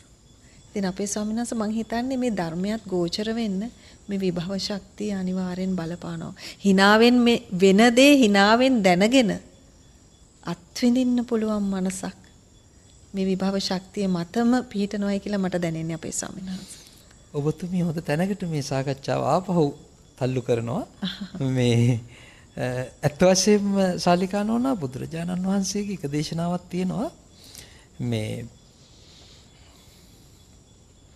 දහම සිහිනුවන ඇති දහමට බර වූ යෝගාවචරය කියලා කියන්නේ ධර්ම මාර්ගයේ හරි විදිහට ගමන් කරන එක. එහෙමයි ස්වාමීන් වහන්සේ. ඒතර දහම්මග හරියට යන යෝගාවචරයෙකුට මේ ලෝකේ කමඨහනක් නොවන කිසි දෙයක් නැහැ කියනවා. මොකක්ද ඒකේ තේරුම? මේකේ තේරුම කමඨහනක් නොවන. දැන් කමඨහන කියන්නේ මොකද්ද? කමඨහනක් කියලා කියන්නේ භාවනා කරනකොට නම් භාවනා කිරීම සඳහා තියෙන අරමුණ, විෂය, මාතෘකාව. අපි හිතමුකෝ අපි භාවනාවට යනවා කියලා හුස්ම ගැනීම හා පිට කිරීම පිළිබඳව ආනාපාන සති. ඒක තමයි කමඨහන. භාවනා තේමාව. theme of the meditation. ඒක. එතකොට අපි හිතමුකෝ දැන් අපිට දැන් රාගය වැඩි, හුඟක් ඇලීම වැඩි, ගොඩ ගැහිම වැඩි, මේ රස විඳින්නම බලාගෙන ඉන්නේ වගේ ගතියක් තියෙනවා. එහෙම ගිජු බවක් අපි ළඟ තියෙනවා නම් අපිට භාවනාව අරමුණ තමයි මේ අසුභානුපස්සනාව. ශරීරේ පිළිකුල අසුභය වඩන එක. කෙස් පිළිකුල්, ලොම් පිළිකුල්, නිය පිළිකුල් ඔය විදිහට දෙතිස් කුණප කොට්ටාශයන් නගලා එකින් එකට අපි ඒ දිහා බලනවා. ඇයි කෙස් පිළිකුල් කියලා ඔය විදිහට අර බණ පොතේ කියන වන්න සංඨාන ගඳ ආදි වශයෙන් අපි ඒක වෙනම සාකච්ඡා කරමු. ඉතින් මම කියන්න ගියේ කමඨහනක් කියලා කියන්නේ ආධ්‍යාත්මික දියුණුවකට නැත්නම් භාවනාවකට භාවනා මානසිකාරයකට පදනම් වන තේමාව මාතෘකාව. එහෙමයි. එතකොට දහම්මගේ හරියට යන යෝගාවචරයේකට මේ ලෝකයේ අත්විඳින්න ලැබෙන හැම දෙයක්ම දැන් සාමාන්‍යයෙන් අපිට තියෙන අටලෝ දහමනේ. එහෙමයි ස්වාමීනි. අටලෝ දහමේ තියෙනවා 50ක් සුබ පැත්ත 50ක් අසුබ පැත්ත. අටෙන් 4ක් සුබයි අසුබ එහෙමනේ යන්නේ. ලාභ අලාභනේ ඒ විදිහටනේ. එතකොට දැන් යෝගාවචරයේකට මේ අටලෝ දහමට මෝන පාණ්ඩ සිද්ධ වුණාම අර මහා මංගල සූත්‍රයේ කියන පුට්ටස්ස ලෝක ධම්මේහි චිත්තං යස්සන කම්පති. අටලෝ දහමට එයාගේ සිත කම්පා වෙන්නේ නැහැ. කම්පා වෙන්නේ නැහැ. ඉහළ පහළ යන්නේ නැහැ. අර අනේ පිටිසුතුමාගේ බාල දියණි හිටිය චුල්ලසුබද්දා එතුමිය හරියට බුදුහාමුදුරන්ට සහ ශ්‍රාවකීන්ට ආදරෙයි. එතුමිය දවසක් මහා පාරේ මේ බුදුහාමුදුරන්ගේ සහ ශ්‍රාවකින්ගේ ගුණ කිය ගියා. ඒකෙදි එක තැනකදී කියනවා ලාභේන උන්නතෝ ලෝකෝ අලාභේන ච ඕනතෝ ලාභා ලාභේන ඒකට්ටා තාදිසා සමනාමව. සාමාන්‍ය ලෝකයේ මිනිස්සු ලාභයෙන් ඉහළට යනවා. අලාභයෙන් පහළට වැටෙනවා. නමුත් මගේ බුදුහාමුදුරුවොත් බුදුහාමුදුරන්ගේ ශ්‍රාවකයොත් ලාභ අලාභ දෙකේදීම සමබරයි. තරාදියක් තියුණා වගේ. ඉහළ පහළ යන්නේ. ඔකට කියනවා අර තව තැනකදී නොචාවචං පණ්ඩිතා දස්සයන්ති කියලා. මේ ලෝකේ ආර්ය පුජ්‍යලයෝ උතුම් පුජ්‍යලයෝ සත්පුරුෂයෝ උච්චාවචනයට වෙන්නේ. ඒකට ඉංග්‍රීසියෙන් කියනවා ෆ්ලක්චුේෂන් කියලා. ඉහළ පහළ යන්නේ. එහෙමයි. එහා යන්නේ. මොකද සමබරයි. දැන් ඔබතුමියගේ ප්‍රශ්නේ තිබුණත් ඒකයි. අපට hina මුසු මූණෙන් ලෝකයේ සිද්ධ වෙන සිදුවීම් වැළඳ ගන්න පුළුවන්. එහෙමයි ස්වාමීනි. ඒක වැළඳගෙන අපි නොමග යන්නෙත් නෑ. අපි කරන්නේ අපිට දැන් සුවඳක් ගඳක් මේ දෙකම එනකොට අපට ඒ තුල ධර්මයේ මතු කරගන්න පුළුවන් නම් ධර්මයේ මතු කරගත්තොත් විතරයි අපට අටලෝ දහමින් කම්පා නොවි මේ දෙකට උපේක්ෂාවෙන් මුණ දෙන්න පුළුවන් වෙන්නේ. එහෙමයි ස්වාමීනි. අද කාලේ වෙනකොට හුඟක් මේ දරා ගැනීමේ ශක්තිය අර forbearance කියන එක ඉවසීම ඒක අඩු වෙලා තියෙනවනේ. පොඩ්ඩ නැත්තම් සිත් කඩා වැටෙනවා. ඒකක් බලාපොරොත්තු වෙනවා. ඒක නැති වෙච්ච ගමන් ජීවිතය නැති කරගන්න තැනට අපේ සමහර ශිෂ්‍ය දරුවෝ නේ දූ දරුවෝ මේ වැටිනු සිදුවීම් ගැන අපට අහන්න ලැබිලා තියෙනවා. ඔබවහන්සේ ශිෂ්‍යෝ ගැනත් අපිට මතක් කළා. ඒක තමයි. ශිෂ්‍යයන්ගේ ශක්තියින් ගැන. ශක්තියින් ගැන. ඒ විභව ශක්තියින්. ඒ කෙනා සසරෙදී පුරුදු කරගෙන ආපු පාරමිතා බලයක් තියෙනවා. සාලිකා නෝනා අපි මේ ලෝකයේත් එක්ක ගනුදෙනු කරනකොට අපේ ඇතුලේ ඒ ගනුදෙනු කිරීම අපේ ඇතුලේ දෙයාකාරකින් වෙනසක් ඇති කරනවා. ඒක තේරෙන විදිහට කිව්වොත් එහෙම දෙයාකාරකින් අපිට බලපානවා. ඇත්ත වශයෙන්ම බාහිර ලෝකයේ දේවල් එක්ක ගනුදෙනු කරනකොට අපි මේ සිහිනුවණින් තොරව පංචකාම සම්පත් ලං කරගත්තොත් ඒවත් එක්ක ක්‍රියා ප්‍රතික්‍රියා දැක්වුවොත් අප තුල වැඩෙන්නේ නීවරණ. එහෙමයි. නිවන අවුරුණ කරුණ වලට නීවරණ කියන්නේ කාමච්ඡන්ද ව්‍යාපාද තීන මිද්ද උද්ධච්ච කුච්ච විචිකිච්ඡා. ඇලීමයි ගැටීමයි නේද? ඊළඟට සැක කිරීම මේ උදාසීන බවයි විසිරිච්ච බවයි පසුතැවෙන ගතියයි සැක ඇති කරගන්න ගතියයි කියන එකනේ ඔය තියෙන්නේ අපේ සිතේ ඇතිවන මේ සිතුවිලි තත්වයන් ටිකක් ඔය නීවරණ කියලා තියෙන්නේ. ඒතකොට සිහිනුවණින්තරව අපි හිතමුකෝ රූප බලනවා, ශබ්ද අහනවා. ඒවා සිහිනුවණින්තරව ගත්තාම කලහම වෙන්නේ ඇතුලේ නීවරණ තමයි ගොඩනගන්නේ. යම් කිසි කෙනෙක් සිහියෙන් සහ නුවණින් යුක්තව මේ පංචකාම ලෝකයේත් එක්ක ගනුදෙනු කරනවා කියලා හිතන්නකෝ.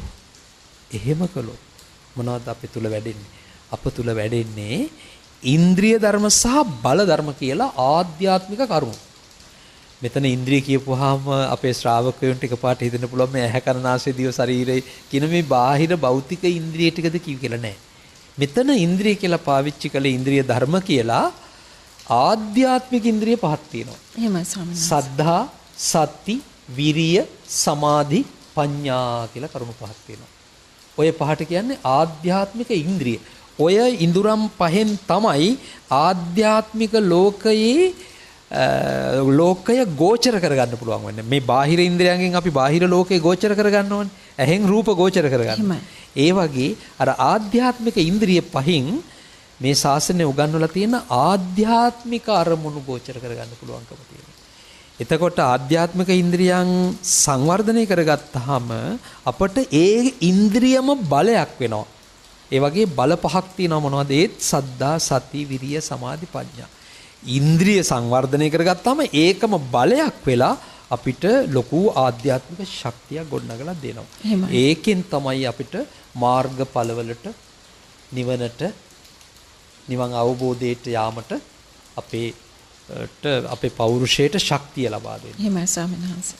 එතකොට දැන් ඒ අයගේ විභව ශක්තිය ගැන අපි කතා කරන්නේ. දැන් ඒ කෙනා අපි හිතමුකෝ දැන් මේ වෙලාවේ මේ ධර්ම සාකච්ඡාව අහගෙන ඉන්නවා කියලා පවුලක අපි හිතමුකෝ පවුලක ඉන්නවා 5 දෙනෙක්. 5 දෙනාම ධර්ම සාකච්ඡාව අහනවා කියමුකෝ. එහෙමයි. දැන් මේ 5 දෙනාම එකම ධර්ම සාකච්ඡාව අහන්නේ. ඇහුවට ඒ 5 දෙනාට මේ ධර්ම සාකච්ඡාව බලපාන්නේ 5 විදිහකට. තේරෙන්නේ 5 විදිහකට. එහෙමයි. මේ පිළිබඳව ඒගොල්ලන්ට සිතුවිලි ඇති වෙන්නේ 5 අත්දැකීමක් බවට පත් වෙන්නේ 5 ආකාරයකින්. අපි හිතමුකෝ පවුලේ ඔක්කොම ගිහිල්ලා බුද්ධ පූජාව පූජා කරනවා කියලා. ඒ ඔක්කොම එකම බුද්ධ පූජාව තිබ්බට 5 දෙනෙක් 3 දෙනෙක් කළොත් 3 දෙනාට ඒ බුද්ධ පූජාව තැබීම 3 ආකාරයකින් බලපාන.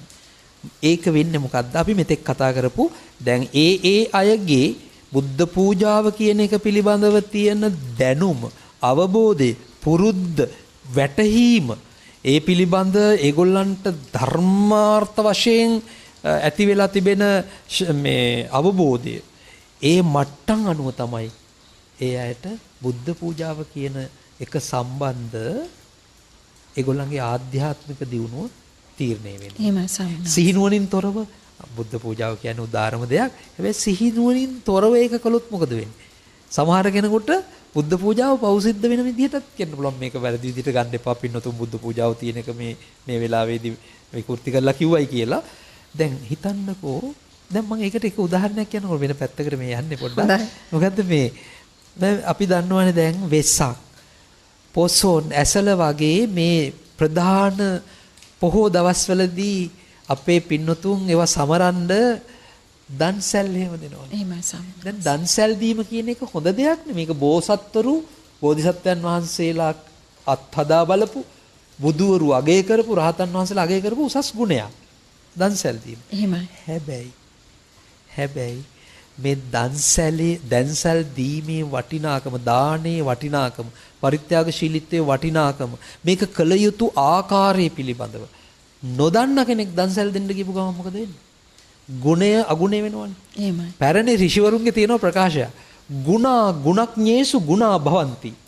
ගුණ කියන එක ඒවා ගුණ වෙන්නේ ගුණ දන්න අය කළොත්. එහෙමයි ස්වාමීන් වහන්සේ. ගුණ නොදන්න අය ගුණ කළොත් ඒකත් අගුණයක් වෙනවා. සමහරවිට කියන්නේ බුද්ධ පූජාව වුණත් අපිට එතෙන්ට ඒක නොදැන කළොත් එහෙම අර දැන ගියොත් කතරගම නොදැන ගියොත් අතරමඟ කිව්වා වගේ සමහරවිට අපිට වරදින තැනක් දැන් බුද්ධ පූජාව ගැන කොහොම අපේ ශ්‍රාවකයන්ට කැමැත්ත ඇති වෙන්න පුළුවන් මේක දැනගන්න විශේෂයෙන් මේ වස්සාන කාලේ නිසා ඊටම ශ්‍රද්ධාවෙන් අපි බුද්ධ පූජාව තියෙනවා. ගෙදර සමහර කෙනෙක් අපි දන්න බොහෝ දෙනා බුදුරජාණන් වහන්සේටම ආරාධනා කරලා තියෙනවා, වස්ස ආරාධනාව සිද්ධ කරලා තියෙනවා. අපි සවනස අපි ඒක පොඩ්ඩක් ශ්‍රාවකයන්ට මතක් කරමුද? හොඳමයි ශාලිකා නෝනා. බුද්ධ පූජාවක් තබන්න ලැබෙන එක ලොකු වාසනාවක් කාට වුණත්. හැබැයි මේ තබන ආකාරය එකක් තමයි බුද්ධ පූජාව සූදානම් කර ගැනීම. අපි හිතමුකෝ හොරකම් කරලා බුද්ධ පූජාව සූදානම් කරා කියලා.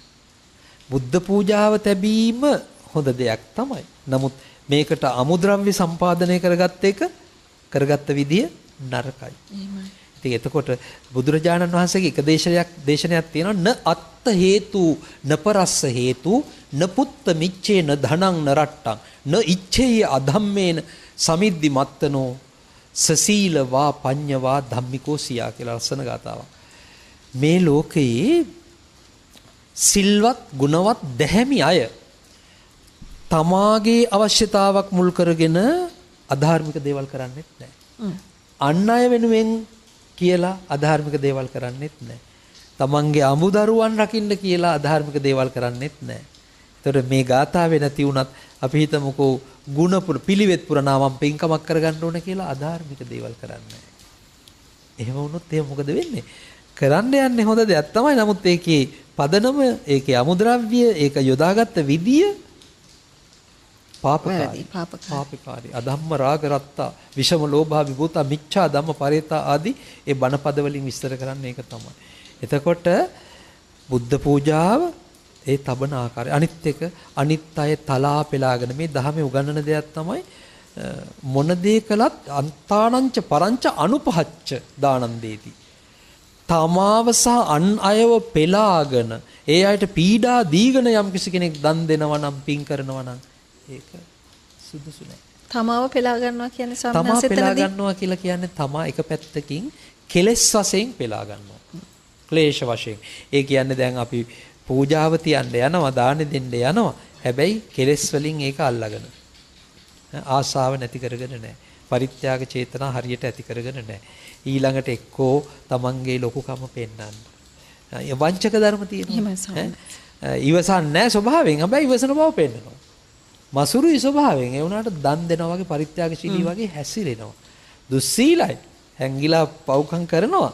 හැබැයි සිල්වත් වගේ ඉන්නවා. ඒ කියන්නේ ව්‍යාජ චරිත. ඒ වගේ චරිත වලට බණ පොතේ කියන්නේ සද්ධම්ම පතිරූපකයෝ කියලා. සද්ධම්ම පතිරූපක. ඒකත් වෙනම සාකච්ඡාවකට ඕන මාතෘකාවක්. ගිහි පැවිදි දෙපාර්ශ්වයේම ඉන්නවා නේද ස්වාමීනා? ගිහි පරිත්‍යෙත් ඉන්නවා. දැන් අපි හිතමුකෝ මිත්‍ර ප්‍රතිරූපක කියලා කියන්නේ මිත්‍රයෝ නෙවෙයි ඇත්තටම. මිත්‍රයෝ වගේ පෙනී ඉන්න අයනේ. ඒ වගේ පැවිදි ප්‍රතිරූපකයෝ කියලා කියන්නේ හරියට පැවිදි වෙලා නැහැ. නමුත් පැවිදි වුණා වගේ පෙන්නනවා. ශ්‍රමණ ප්‍රතිරූපකයෝ කියලා කියන්නේ ශ්‍රමණ භාවය පෙන්නගෙන ඉන්නවා. ඇත්තටම ශ්‍රමණ භාවයක් නැහැ. ශ්‍රමණේකුගේ මූලික ලක්ෂණය තමයි සමිතත්තාහි පාපානං සමනෝති පෞච්චති. පව් සමනය කිරීම සඳහා උත්සාහ කරන කෙනානේ ශ්‍රමණයා කියලා කියන්නේ. ඉතින් පව් වැඩි කරගන්න විදිහට වැඩ කරනවා නම් ශ්‍රමණෙක් වෙන්නේ නැහැ. ඉතින් ඒ නිසා ඒ හින්දා මේ අපට ව්‍යාජ චරිත මේ කාලේ හරි වැඩි. ඒකට හේතුව තමයි මේ එක්තරා විදිහකින් ගත්තාම දහම පිළිබඳ හරි වැටහීමක් නැහැ, අවබෝධයක් නැහැ. අපි කතා කරගමින් හිටියේ මොකද්ද? ඒ අයගේ විභව ශක්තියෙන් වෙනස් වීමට හේතුව තමයි ඒ අය අත්දකින අත්දැකීම් වල මට්ටම වෙනස් වීම. එහෙමයි සර්. අර ඉංග්‍රීසි කියන්නේ පොටෙන්ෂියල්ටි කියන්නේ. ඒක ප්‍රඥාව මතම තීරණය වෙන දෙයක් ස්වාමීනි. මොකද ඇත්ත වශයෙන්ම මේ ඒකත් වෙනම සාකච්ඡාවකටත් සුදුසු මාතෘකාවක්. මේ අපි කරන වැඩ ඥාන සම්පයුත්ත සහ ඥාන විපයුත්ත කියලා දෙකක් තියෙනවනේ. එහෙමයි. සමහර අය දැන් අනිත් අය කරන්නන් වාලේ යමක් කරනවා කියලා කියන්නේ ඥානය එතන නෑ, ඥාන විප්පයුත්තයි. ඥාණයෙන් තොරව හොඳ වැඩේ කරන්නේ. හැබැයි ඥාන විප්පයුත්තයි. එහෙම නෙවෙයි මේ බුද්ධ ආදී උතුමන් වහන්සේලා අගය කරපු ප්‍රතිපත්තියක්. මමද මේ සසර දුර ගමනක් යන කෙනෙක්, මම මේ සසරින් එතර වෙන්න ඕන. ඒ නිසා මට මගේ කෙලෙස් නැති කරගන්න ඕන, දුක ඇතිවීම තේරුම් ගන්න ඕන, දුක ඇති කරන හේතුව තේරුම් ගන්න නැති කරන්න ඕන, නිවන අවබෝධ මේ ආදී වශයෙන් දහම් කරුණු මතු කර ගනිමින් හරිද හොඳ යථාර්ථවාදී සංකල්ප අවබෝධය මතු කරගෙන ඒ ගුණ පුරනවා නම් ඒ කටයුතු කරනවා නම් ඒ අයගේ ඥාන සම්පයුත්තයි ඒ ක්‍රියාව. ඒ නිසා ඒගොල්ලන්ගේ අර විභව ශක්තිය කොම ඉහළයි. ඇසූ සැනින් කරුණු වැටහෙනවා. හරියට උපතිස්ස මානවකේ අසජි හඳුනන්නේ එක බණපදයයි ඇහුවේ සෝවාන් වෙලා නතර උනේ. සෝවාන් වෙලා නතර උනේ. අන්න අදත් කියනවානේ දැන් සාලිකා නෝනටත් ඇහිලා ඉති සමහර අය කියනවානේ අපි ඉතින් සිරස channel එකේ පන්සිල් මළුවත් බලනවා අහනවා. සිරස channel එකේ අනිත් ආගමික වැඩසටහනුත් බලනවා. පොය දවසට තියෙන ඒවත් බලනවා. අනිත් channel වල තියෙන ඒවත් අහනවා. පන්සල් වලටත් යනවා. පින්කම් වලටත් යනවා. බණ අහනවා. එතකොට පුළුවන් තරමින් ධර්මයේ පිළිපදින්නත් උත්සාහ කරනවා. ඒ වුණාට ඉතින් අපට නිවන් දකින්න බෑන සෝවාන්වත් වෙන්න අමාරුයිනේ කියලා. මේ එහෙම හිතලා ඒගොල්ලෝ කල්පනා කරනවා මෙහෙම අපට වෙලා ඇත්තේ මේ ධර්මයේ දේශනා කරන අයගේ වැරද්දක්. බණ කියන අය හරි ගියා නම් ඒ කියන්නේ සමහර අය කල්පනා කරනවා අපි බුදුහාඳුරන්ගෙන් බණ ඇහුවනම් හරි කියලා. සසරින් ගොඩ කියලා. එහෙමයි. එහෙම හිතන පිරිසක් ඉන්නවා. ඇත්තටම බුදුහාමුදුරන්ගෙන් ධර්ම ශ්‍රවණය කරන්න ලැබෙන එක මහ වාසනාවක් සාලිකනවා. ඒ වුණාට මෙතනදී ඒ ප්‍රකාශ ඒ හිතලුවේ ධර්මමය වටිනාකමක් නැහැ. ඇයි ඒ කියන්නේ ස්වාමීන් තමන්ගේ වීරිය පස්සට දාලා හිතන කාරණයක් දෙතන තියෙන්නේ. ඔව්. ඒ කියන්නේ මෙහෙමයි තමාගේ අවබෝධය අන් කෙනා මත රඳාපවතිනවා කියලා හිතන එක නේද තියෙන්නේ. පරාදීන චින්තනයක් නේ. ස්වතන්ත්‍ර චින්තනයක් නෙවෙයි. ඒ කියන්නේ සමහරවිට ධර්මයේ ජීවමානයි. මම වීරය කරලා මේ දේ අවබෝධ කරගන්න ඕනේ කියන චින්තනය නැහැ. එයින් අයින් වෙලා. එහෙමයි. එයින් අයින් වෙලා. දැන් සාලිකානෝන මේ ධර්මාවබෝධයට යන්නේ මෙහෙමයි. දැන් මේකට හොඳ උපමාවක් තියෙනවා අපේ ධර්මයේ. දැන් නෙළුම් මල් තියෙනවනේ. එහෙමයි. නෙළුම් මල පිපෙන්නේ අර ඈත සිටිජයෙන් ඉර උදා වුණාමනේ. නෙළුම් මල් පිපෙන්නේ. හැබැයි නෙළුම් මල ඉර උදා වෙනකොට පිපෙන්න ඕන ප්‍රමාණයට මෝරලා තිබ්බොත්. එහෙමයි සර්. මැචුර් වෙලා තිබ්බොත්. එහෙමයි. ඒ අරින්ද එයා පොහොට්ටුවක් නම් තව පිපෙන්න එයාට සුදුසුකම් මදි නම් අහරින් ඉර උදා වුණා කියලා එයා පිපෙන්නේ නැහැ. එහෙමයි. අන්න ඒ වගේ ධර්මයේ තියෙනවා, ධර්මයේ ඇහෙනවා, ධර්මයේ අහනවා. හැබැයි අප තුල ධර්මාවබෝධයට යන්න හෝ අප තුල ධර්මයේ කියන ඒ ප්‍රතිඵල නෙලා ගන්න, ඒවා මතු කර ගන්න, දැහැම් මගඵල නිවන් උපදවා ගන්න අපට නොහැකි වී තිබෙන්නේ. අපි අපොහොසත් වෙලා තිබෙන්නේ මේ ඇහෙන අහන ධර්මයේ අඩුපාඩුකම එහා මෙහා වීම නෙවෙයි. අප තුල ධර්මාවබෝධයට යන්නට උවමනා කරන ධාරිතාව හරියට වැඩිලා නැහැ. සුදුසුකම් වැඩිලා නැහැ. අපි පුරලා තියෙන පාරමිතාවල ප්‍රමාණය හරියට නැහැ. අපේ ඉන්ද්‍රිය බල ධර්ම හරි ප්‍රමාණයට වැඩිලා නැහැ. ඉතින් ඒ නිසා ඒක දැන් හිතන්නකෝ හෝඩියේ පන්ති ළමයි මේ 1 2 1 3 1 1 2 කියලා ඒ විදිහේ ගණිත දැනුමක් ලබන්න ඕන වයසේ ඉන්න දරුවෙකුට 10 පන්ති ලඝු ගණක වගුව දුන්නාම මෙලෝදියක් තේරෙන්නේ නැහැ. එහෙමයි ස්වාමීන් වහන්සේ. පයිතගරස් ප්‍රමේය දුන්නට තේරෙන්නේ නැහැ. අන්න ඒ වගේ එයා අදියරෙන් අදිර පන්තියෙන් පන්තිය නේද ස්ටෙප් බයි ස්ටෙප් කියලා කියන්නේ. එහෙමයි. පියවරෙන් පියවර ආයුතු ගමන. මේ ධර්මයේ තියෙන විශේෂ දෙයක් තමයි අනුපුබ්බ සික්ඛා, අනුපුබ්බ කිරියා, අනුපුබ්බ පටිපදා. පිළිවෙලින් අනුපූර්වව එහාට යන්න ඕන. මේ ධර්මයේ උපමා කරන මහමුහුදට. මහමුහුදේ හැටි තමයි අනුපුබ්බ නින්නෝ, අනුපුබ්බ පෝනෝ, අනුපුබ්බ පබ්බාරෝ. මුහුදේ ගැඹුර තීරණය වෙන්නේ පිළිවෙලින්. එහෙමයි ස්වාමීන් වහන්සේ. එක පාටම න ආයතකේන ප්‍රපාතෝ කියලා කියනවා. බැස්ස ගමන්ම ප්‍රපාතේ නැහැ. මොහොතේ බහැපු ගමන් ප්‍රපාතේ නැහැ. ටිකෙට් යන්න ඕනේ එහාට. යනකොට තමයි අන්න ඒ වගේ මේ ශාසනයේ ಗುಣ පුරාගෙන යන ඒවා පිළිවෙලින් යන්න ඕනේ. අද කාලේ මේ අතිදාවනකාරීව මේ මගපල නිවන් උපදව ගන්න මහන්සි වෙන අයත් ඉන්නවනේ. මහන්සි වෙන එක හොඳයි. ඔබතුමීගේ වගේ උදාසීන නොවි උත්සාහවත්ව කටයුතු කරන එක. හැබැයි අතිදාවනකාරෝ දැන් ඔරොත්තු නොදෙන බරක් අපේ ඔළුවේ තිබ්බාම ගෙනියන්න බෑනේ, දරා ගන්න බෑනේ. බරත් වැටෙනවා, අපිත් වැටෙනවා. ඒ නිසා මේ සමබරතාව කියන එක ඊටාම වැදගත්. සමානාත්මතාව වගේ සමබර බව.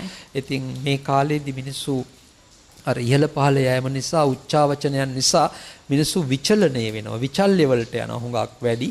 ඉතින් සමහර අවස්ථා තියෙනවා අපට යම් දේවල් වෙනස් කරගන්න වෙන අවස්ථා තියෙනවා. අපි ආපු ප්‍රමාණය පොඩක් වෙනස් කරගෙන වේගය අඩු නම් වේගය වැඩි කරගන්න වෙන අවස්ථා තියෙනවා. මේවා මේ ගෙඩි පිටින් එකපාරට මතු ගන්න හොඳ නැහැ සිද්ධාන්ත හැටියට. එහෙමයි. මොකද අපි දක්ෂ වෙන්න ඕන ඒ අවස්ථාවේදී ක්‍රියාත්මක වෙන්න ඕන ප්‍රමාණය කොපමණද කියලා අපි අර මාත්‍රාව තේරුම් ගන්න. ඔකට බණ පොතේ කියන්නේ මත්තඤ්ඤෝ කියලා. මාත්‍රාව තේරුම් ගන්න ඕන. ප්‍රමාණය. ඒ නිසා මේ ಗುಣ පුරද්දිත් ඒක තියෙන්නට ඕනේ.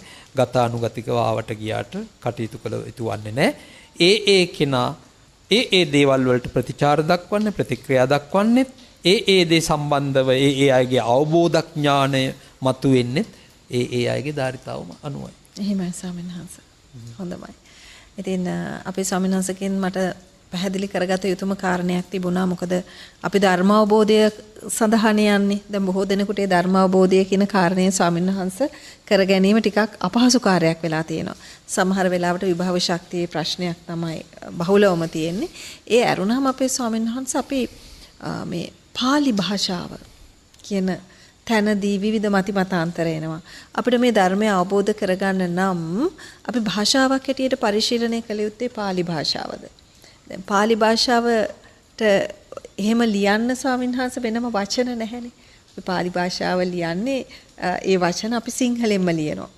ඒ වගේ අපේ ස්වාමීන් වහන්සේ දැන් අපිට මේ ධර්මය අවබෝධ කරගන්න නම් පහසුම ක්‍රමය, පහසුම භාෂාව, පහසුම ප්‍රවේශය මොකක්ද ස්වාමීන් වහන්සේ? එහි තියෙන විද්‍යානුකූල පැත්ත කියලා මම මෙතනදී කිව්වේ ඔබට අවබෝධ කර ගැනීමට පහසු ආකාරයට. එහි තියෙන ගැඹුරු බව යථාර්ථය අපේ ස්වාමීන් වහන්සේ දැන් පැහැදිලි කර දෙවි. මේකත් මේ කාලේ පැහැදිලි කරගන්න ඕන ප්‍රශ්නයක් එහෙමයි කියලා අපේ මට ස්වාමීන් හිතෙනවා. මොකද මේ සමහර අය කල්පනා කරනවා මේ බුදුහාමුදුරන්ගේ pāli භාෂාව බුදුහාමුදුරු දේශනා ධර්මයේ දේශනා කරපු භාෂාව මූලික වශයෙන් හඳුන්වන්නේ සා මාගදී මූල භාෂා නරායා යාදිකප්පිකා බ්‍රහ්මානෝ චස්සුතා ලාපා සම්බුද්ධාචාපි භාසරේ සම්බුද්ධා බුදුවරුන්ගේ භාෂාව බුදුහාමුදුරුවරු දේශනා කරපු මාධ්‍ය තමයි මාගදී භාෂාව. එහෙමයි ස්වාමීනි. මේ මාගධික වෝහාර නැත්නම් මාගදී භාෂාව පසු කාලයේදී මේ pāli කියන නමින් තමයි හඳුන්වලා තිබෙන්නේ. දැන් ඔබතුමිය කියපු කාරණේ එකක් කියන්න ඕන. දැන් pāli භාෂාවට ඔබතුමිය කිව්වා වගේම හෝඩියක් නැහැ. හෝඩියක් නැහැ. අක්ෂර නැහැ. ඒ කියන්නේ ඒටම ආවේනික වූ අක්ෂර ආකෘති නැහැ. හොඩිය තියෙනවා. කියලා එහෙම යනවා. ඒ ගියාට ඒ අකුරුත් අපි ලියන්නට ඕනේ අපේ භාෂාවෙන්. අකුරු වලින්. අපේ හෝඩියෙන්මයි. අපේ හෝඩිය අකුරු වලින්. ඒ නිසා අපේ සංකේත පද්ධතිය. එතකොට මේ පාලියට ආවෙන්නේ නැහැ. එතකොට මේ pāli භාෂාව ධර්මාවබෝධයට අත්‍යවශ්‍යද? pāli දැනුම අවශ්‍යමද කියන කාරණේ. මේ සම්බන්ධවත් ඇත්ත වශයෙන්ම අපේ සමහර උසස් අධ්‍යාපන ආයතනවල ඉන්න විද්වතුන් පවා කියන කතාවක් මටත් ඇහිලා තියෙනවා. ඕක ඉතින් මේ තේරුම සංකල්පේ දැනගත්තාම මදෑ ඔය ඉතින් වචන ඕවා ව්‍යාකරණ භාෂාව වචන හැදිච්ච හැටි පද සාධනේ ඕවා ඉතින් ලොකුවට ගන්න ඕනේ නෑ. ගමේ ගොඩේ කියන්නේ ව්‍යාකරණං අකාරණං තණ්ඩුලමේව කාරණං කියලානේ. ව්‍යාකරණේ නම් අපෝ කරන්න එපා. මේ ඊට වඩා හොඳයි මේ හාල් ටිකක් හදාගන්න එක කියලා වගේ කතාවක් නේ ඒකේ කියන්නේ. නමුත් අපේ ධර්ම සම්ප්‍රදායේදී ශාලිකා නෝනා මේ පැරණි යති පරම්පරාව මහා විහාරීය තේරවාද ඒ සම්ප්‍රදාය ආරක්ෂා කරගෙන ආපු රහතන් වහන්සේලා ඒ වගේම සම්මුති මහා සංඝරත්නයේ මේ මහා යති පරපුර කල්පනා කළා යෝ නිරුත්තිං නජානාති ජානාති පිටකත්තයන් පදේ පදේ විකංකෙය්‍ය වනේ අන්ධ ගදෝවිය යම් කිසි කෙනෙක් නිරුත්තිං නිරුක්තිය කියලා කියන්නේ යම් කිසි පදයක් හැදෙන හැටි උපදින හැටි බිහි වෙන හැටි ඒ පදේ මුල් අවස්ථාව මොකද්ද ඒ පදේ ප්‍රകൃතිය කුමක්ද ඒකට එකතු වෙන ප්‍රත්‍ය මොකද්ද මේ භාෂාවේ වචන කියන ඒවා හැදෙන්නේ ශබ්ද හැදෙන්නේ ප්‍රකෘති ප්‍රත්‍ය එකතු වීමෙන්. එහෙමයි ස්වාමීන් වහන්සේ. ශාලිකා නෝනට ඇහිලා තියෙන්න පුළුවන් සමහරට ඔය ව්‍යාකරණය ගැන තියෙනවා නිරුක්තියක් ඩෙෆිනිෂන් එකක් මොකද්ද මේ ව්‍යාක්‍රයන්තේ විත්පාද්‍යන්තේ ප්‍රකෘති ප්‍රත්‍ය විභාගේන ශබ්දා නිෂ්පාද්‍යන්තේ යේන තද් ව්‍යාකරණම් කියලා සංස්කෘතෙන් ඒක තියෙනවා. ඒක තේරුම තමයි ප්‍රකෘති ප්‍රත්‍ය ගලපලා ශබ්ද අර්ථ මතු කරන පරිදි උපද්දන ශාස්ත්‍රයට තමයි ව්‍යාකරණය කියන්නේ. ඒකට ඒකෙන් හොඳටම පේනවා ව්‍යාකරණය කියන්නේ තව තැනක තියෙනවා ව්‍යාකරණං නාම ශබ්දාර්ථ ව්‍යුත්පත්තිකරං ශාස්ත්‍රම්.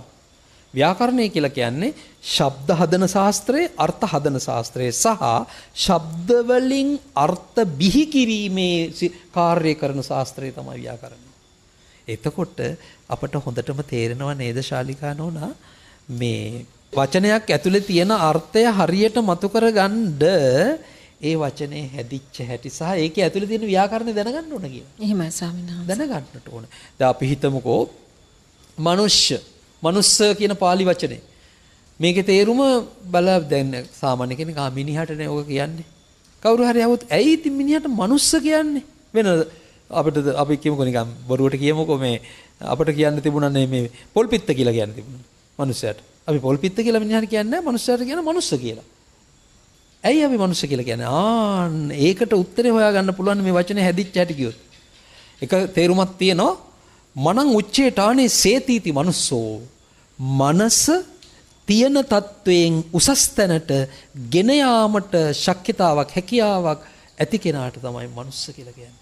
මේ ලෝකේ ඉන්න සත්තුන්ගෙන් අනිත් සත්තුන්ට තමන්ගේ මනස තියෙන ඒගොල්ලන්ගේ අර සහජ ආශය කියලා තියෙනවා උප්පත්තියෙන් ගේන මේ ඉන්බෝන් ටැලන්ට්ස් නේ ස්කිල්ස් උපතින්ම ගේන හැකියාවන්. ඒවා හැර ඒ අයට අමුතු හැකියාවන් අලුතෙන් හදාගන්න බෑ. අපිට එහෙම නෑ මිනිසුන්ට උපතින් ගේන ඒ හැකියා අතරට අලුතෙන් අපට හැකියාවන් ගොඩනගා ගන්න පුළුවන්, ඇති කර ගන්න පුළුවන්. නේද? අපිට දැන් අපි හිතමුකෝ උපතින් අපට ලේඛන හැකියාවක් නැහැ. අපි නමුත් ලියලා ලේඛන හැකියාව හදා ගන්නවා. සත්තුන්ට ඒක බෑනේ. සත්තුන්ට බෑ. එතකොට දැන් ගිරවෙකුට කතා කරන්න උගන්වන්න පුළුවන්. ඒ වුණාට එයාට හිතලා ආපහු කතා වැඩි කරගන්න බෑනේ. දැන් අපිට පුංචි කාලේ අම්මා තාත්තා කතා කරන්න පුතේ මේ වතුර පෙන්නලා බෝ කියලා කියනවා. අද මට අහන්න ලැබුණ ශාලිකා නෝනා මේ අපේ මේ දකුණු පළාතේ බෝ වලට දෝ කියලා කියනවා කියලා. මම ඒක අද දැනගත්තේ. මම ඒක දන්නේ නැහැ. මේ අපේ අම්මා හැම අපට කියන්නේ පුතේ බෝ ටිකක් බොන්න බෝ කියලා කියන්නේ. කෙසෙල් ගෙඩි වලට කක්කන් කියනවා. නමුත් අපි දැන් අද වෙනකොට අපි කක්කන් කියන්නෙත් නැහැ බෝ කියන්නෙත් නැහැ. අපි දන්නවා ඇත්ත වචනේ මොකදයි? අපේ මනස ඉහළට අපිට අපේ පුරුද්ද හැකියාව දියුණු කරගන්න පුළුවන්. අපිට උසස් කරගන්න පුළුවන්. ඔව්. එතන තියෙන්නේ ඇත්තටම මන ශබ්ද ප්‍රകൃතිය මන ඌ කියලා ප්‍රත්‍යක් තියෙනවා. ඊට පස්සේ සී කියලා ධාතුවක් තියෙනවා. ඒ කියන්නේ රූට් එකක්. ධාතු කියලා කියන්නේ ක්‍රියා මූලය. රූට් එක සී. ඒකට තමයි අය ආපහු කියන ප්‍රත්‍යක් එක්කහු කරලා මනුස්ස කියලා හදලා තියෙනවා. මේ බුද්ධ වචනය නේද ස්වාමීන් වහන්සේ? මන ඌ සී මනුස්ස කියලා හැදෙන්නේ. අනිත් වචනත් ඔය විදිහටම තියන්න කුසල හැදෙන විදිහක් තියෙනවා. ඉතින් අද කාලේ හරියට තියෙනවනේ මේ කුසල එකක් පුඤ්ඤ තව එකක් කියලා. එහෙමයි. ඒකත් අපි වෙන දවසක සාකච්ඡා කරමු. ටිකක් වැඩියෙන් කියන්න තියෙනවා. ඉතින් ඒ වගේ ධර්ම විකෘති කරගත්ත ඒවා තියෙනවා. මේ ධර්ම විකෘතින් ආදී මේ දේවල් සිද්ධ වෙන්නේ ඇයි? හුඟක් දෙනකොට භාෂා දැනුම නැහැ. හැදෑර භාෂාව හදාරන්නේ නැහැ. උවමනාවෙන් ඒවා හදාරන්නේ නැහැ. දැන් මේ කාලේ වෙනකොට නම් හුඟ දෙනකොට භාෂා දැනුම නැහැ. අපේ පැරණි කාලේ ශාලිකා නෝනා අපි අහලා තියෙනවා අපේ පරණ හාමුදුරුවරු, ලොකු හාමුදුරුවරු, ගුරු හාමුදුරුවරු මොන දේ කිව්වත් ඒක හැදෙන හැටි විග්‍රහ අර අපි කියන්නේ සාමාන්‍යක අටුවා ටිකා කියලා. එහෙමයි. විස්තර කරනවා හරියට. එක කාරණයක් කියපම ඇත්තටම බහුශ්‍රත කෙනාගේ ලක්ෂණය තමයි එයා කාරණයට පැන උඩින් යන්නේ නැහැ. එහෙමයි. ඒ කාරණේ හොඳට පිරි පහදු කරගෙන ඒක රස විඳගෙන හරියට අර තල්ලු මර යමක් කන්නා වගේ නිකම්ම කට දාලා ගිලින එකක් තියෙනවනේ. විඳිනවා හොඳට. අර හොඳට විඳිනවා ඒක. ශාලිකා නෝනා ඒත් එක්කම මට කාරණයක් කියන්න ඕනේ අද. මොකද දන්නවද? මේ කාලේ තවත් වරද්දන වචන දෙකක් තියෙනවා මේ විඳිනවා සහ විඳවනවා කියලා. ඔබතුමියත් අහලා ඇති. මේක ගැන අපේ ශ්‍රාවකයින්ට මම වචනයක් කියන්න ඕනේ. මම මේ මහා පඬිවරයෙක් හැටියට මහා විද්වතෙක් හැටියට මේ ආඥාදායකව කියනවා කියලා හිතන්න එපා. මේක මම බොහොම ආදරණීයව කියන්නේ භාෂාත්මක පදනම ව්‍යාකරණයත් එක්ක ඉඳලා. දැන් විඳිනවා කියන්නේ මොකද්ද? මේක ඇතර විඳිනවා කියන එකයි විඳවනවා කියන එකයි අද සම්පූර්ණයෙන් විකෘතිව යොදලා තියෙනවා. මොකද්ද? විඳිනවා කියන්නේ නිකන් සැප විඳිනවා. ඒගොල්ලෝ සැපෙන්, සන්තෝෂෙන්, හිනාවෙන්, ආස්වාදයෙන් ඉන්නවා නම් ඒගොල්ලෝ ජීවිතේ විඳිනවා. යම් කිසි කෙනෙක් දුක් පීඩා වලට මැදි වෙලා කරදරකම් කටළු ගෙදර රණ්ඩු සමගියක් සමාදානයක් නැහැ ආර්ථික ප්‍රශ්න ඒවා මේවා තියෙනවා නම් ඒගොල්ලෝ ජීවිතේ විඳවනවා. එහෙම නැත්නම් අපි හිතමුකෝ ඉහළ රස්සාවක් කරනවා. ඒ වුණාට එයා ජීවිතේ විඳින්නේ විඳවනවා. අන්නම නිකන් කියන්නේ අර දුක් විඳින ගතිය. එහෙමයි ස්වාමීනාස්. එහෙම ව්‍යවහාරයක් ඇවිල්ලා තියෙනවා. ඇත්තටම අපේ සහෘද පින්නතුනි මේක වැරදි පදනමක්. වැරදි. මම මේ වැරද්ද කෙටියෙන් පැහැදිලි කරන්නම්. දැන් විඳිනවා. දැන් පාලි වචනේ වින්දති. ඕකේ. හරි. එතකොට විඳිනවා සහ විඳවනවා කියන වචන දෙකේ ව්‍යාකරණාත්මක පදනම මොකද්ද? විඳිනවා කියන්නේ තමන් ඒ විඳීම කරනවා. විඳවනවා කියන්නේ අන් අය ලවා ඒ විඳීම කරවනවා. දැන් අපි කියන්නේ ලියනවා ලියවනවා. කනවා කවනවා. යනවා යවනවා. හරි? එතකොට ඇවිදිනවා ඇවිද්දවනවා. එහෙම එකක් තියෙනවනේ. ඒවට අපි කියන්නේ ශාලිකා නෝනා ප්‍රයෝජ්‍ය ක්‍රියා කියලා. දැන් අම්මා ලිපියක් ලියයි. අම්මා පුතා ලවා ලිපියක් ලියවයි. හරි. අම්මා සැප විදී. අම්මා පුතා ලවා සැප විඳවයි. මේකයි ව්‍යාකරණය. ඒ බලන්නකො කොයි තරම් දුරට අපේ සමාජයේ අර ශබ්ද දෙක අපයෝජනය කරලා තියෙනවද කියලා. එහෙමයි. වැරදි විදියට මේ භාෂා පදනම නැතුව ගතානුගතිකවන. දැන් අද කාලේ හරියට මේ අලුතෙන් වචන එහෙමත් හදනවනේ එක එක මේ කිසි පදනමක් නැතුව. දැන් අපේ මේ ධර්ම කාරණා පැත්තෙන් අපි පොඩ්ඩක් මේ ව්‍යවහාරයට ගියේ. දැන් කිසි තේරුමක් නැති වචන. දැන් බලන්න හොඳයි කියන එකට අද කාලේ පාවිච්චි කරනවා පට්ට කියලා. මොකක්ද ඒකේ තේරුම? දැන් මගේ ළඟ එක රියදුරු මහත්තයෙක් හිටිය එක කාලෙක. එතුමා මේ රියදුරු තරුණ ළමෙක්. එතුමා මේ සමහර ලාවට මේ අපි යන වාහනයට වඩා හොඳ වාහනයක් දැක ගම මේ සාදු අර කාර් එක නම් පදිරි නේද කියලා කියනවා. බලන්න පදිරි කියලා කියන හොඳයි. මොකද්ද මේකේ පදනම? අපේ පරණ කාලේ පැරණි කාලේ අපේ භාෂාව හැදුවේ නිතරම අර්ථ මතුවන විදිහට ඒවා වචන හදලා තියෙන්නේ. අර්ථ දීලා තියෙනවා.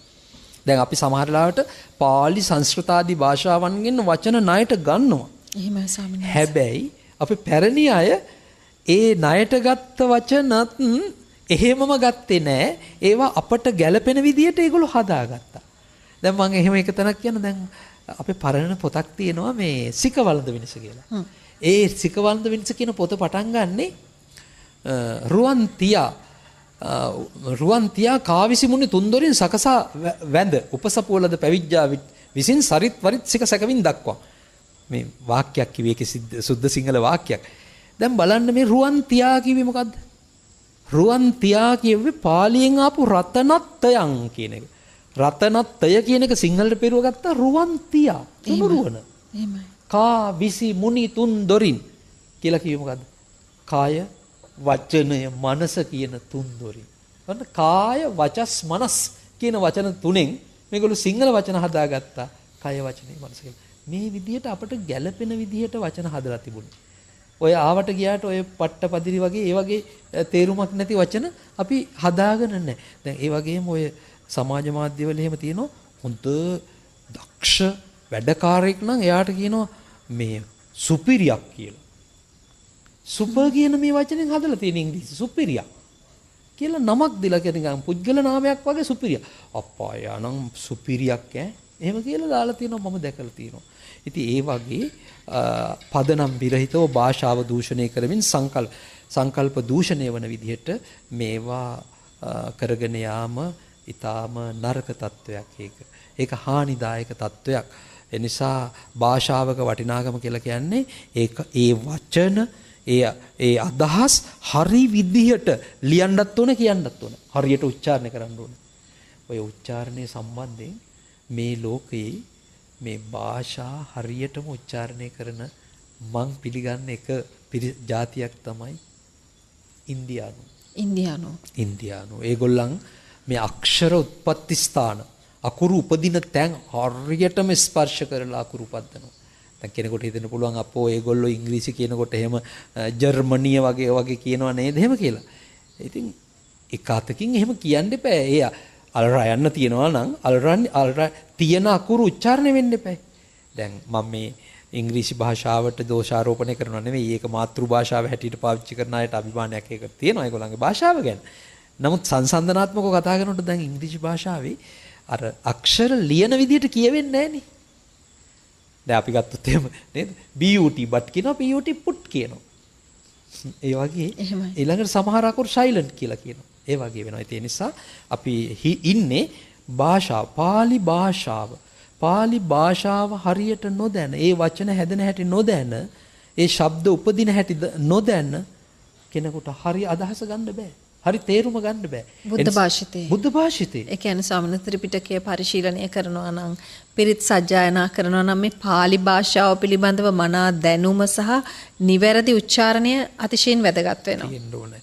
මෙතනදී අපි සැලකිලිමත් වෙන්න ඕන එක දෙයක් තමයි සමහර අය පිරිත් වගේ දේශනා ඔබතුමී කිව්ව නේද? එහෙමයි ස්වාමීන්. පිරිත් දේශනා වගේ දේවල් නිකන් මේ පරිවර්තනය කරලත් සිංහලට පරිවර්තනය කරලා පිරිත් කියන්න වේවකින් ආශිර්වාද ගන්න වගේ යනවා. සිංහල අදහස කියනවා.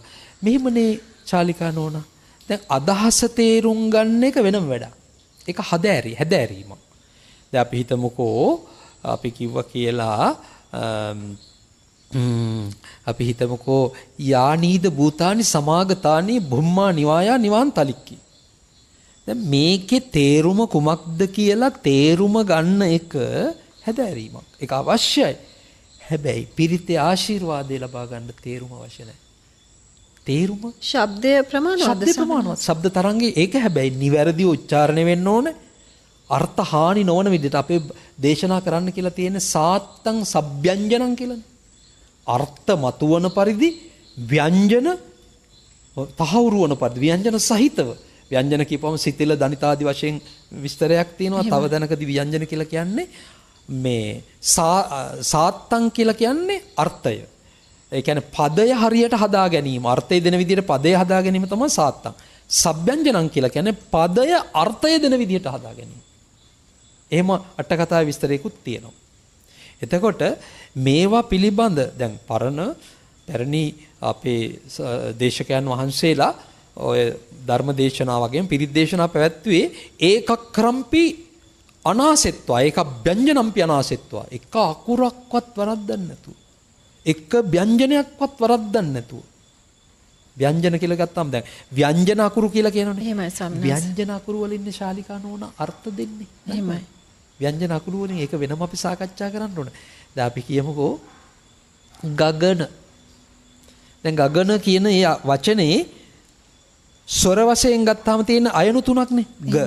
ග න අයනු තුනයි. හැබැයි ඒ පළමු ස්වරයට ගයන්න එකතු කළා ව්‍යංජනය. දෙවනි ස්වරයටත් ගයන්න එකතු කළා ව්‍යංජනය. තුන්වෙනි ස්වරයට නයන්න එකතු කළා ව්‍යංජනයක් එකක්. හරි? මේ ව්‍යංජන තුන අර අකුරු තුනට පටවපු නිසා ගගන කියන එකට තේරුමක් ආවා. මොකද අහස. අහස කියලා. හරි? අනල. අනල කියන තැනත් අයනු තුනමනේ තියෙන්නේ. ස්වර වශයෙන් අයනු තුනයි. හැබැයි අයන්න හැමම තිබ්බා. න කියන තැන නයන්න ව්‍යංජනය, ල කියන තැන ලයන්න ව්‍යංජනය. අයන්නත් එක එකවල අනල කියපුවම අලුත් තේරුමක් දුන්න මොකද්ද? ගින්න. එහෙමයි. අනිල කියපුවම අය තව වෙන ව්‍යංජන. අනිල. එතනදී අයන්න තියෙනවා, නයන්න තියෙනවා. හැබැයි ඉයන්න කියන ස්වරය එකතු කරලා එතනට. ලයන්න ගත්තා. අනිල කියපුවම අපි දන්නවා හුළඟ. එහෙමයි සමහර. දැක්කද අර්ථ බිහි වෙන හැටි. එහෙමයි. ඒ නිසා මේ ශබ්ද ශාස්ත්‍රය, මේ ශබ්ද විද්‍යාව මේක විද්‍යාවක්. භාෂා විද්‍යාවක්. ඒ ශබ්ද ශාස්ත්‍රය හරියට හදාරන්න නැති කෙනෙකුට එක පැත්තකින් ධර්මාවබෝධයට හරියට ධර්මාවබෝධයට යන එක දුෂ්කරයි. හිතෙන විදිහට මේ ධර්ම කාරණා විස්තර කරලා නිසි අවබෝධයට යන්න බෑ. එහෙමයි සමහර. දැන් අපට අද කාලේ එහෙම පේනවා සමහර අය අනිච්ච කියන එක වැරදි විදිහට විග්‍රහ කරගන්නවා නේද? පටිච්ච සමුප්පාද. එතකොට භවය උද්ද කරන හින්දා බෞද්ධ කියනවා.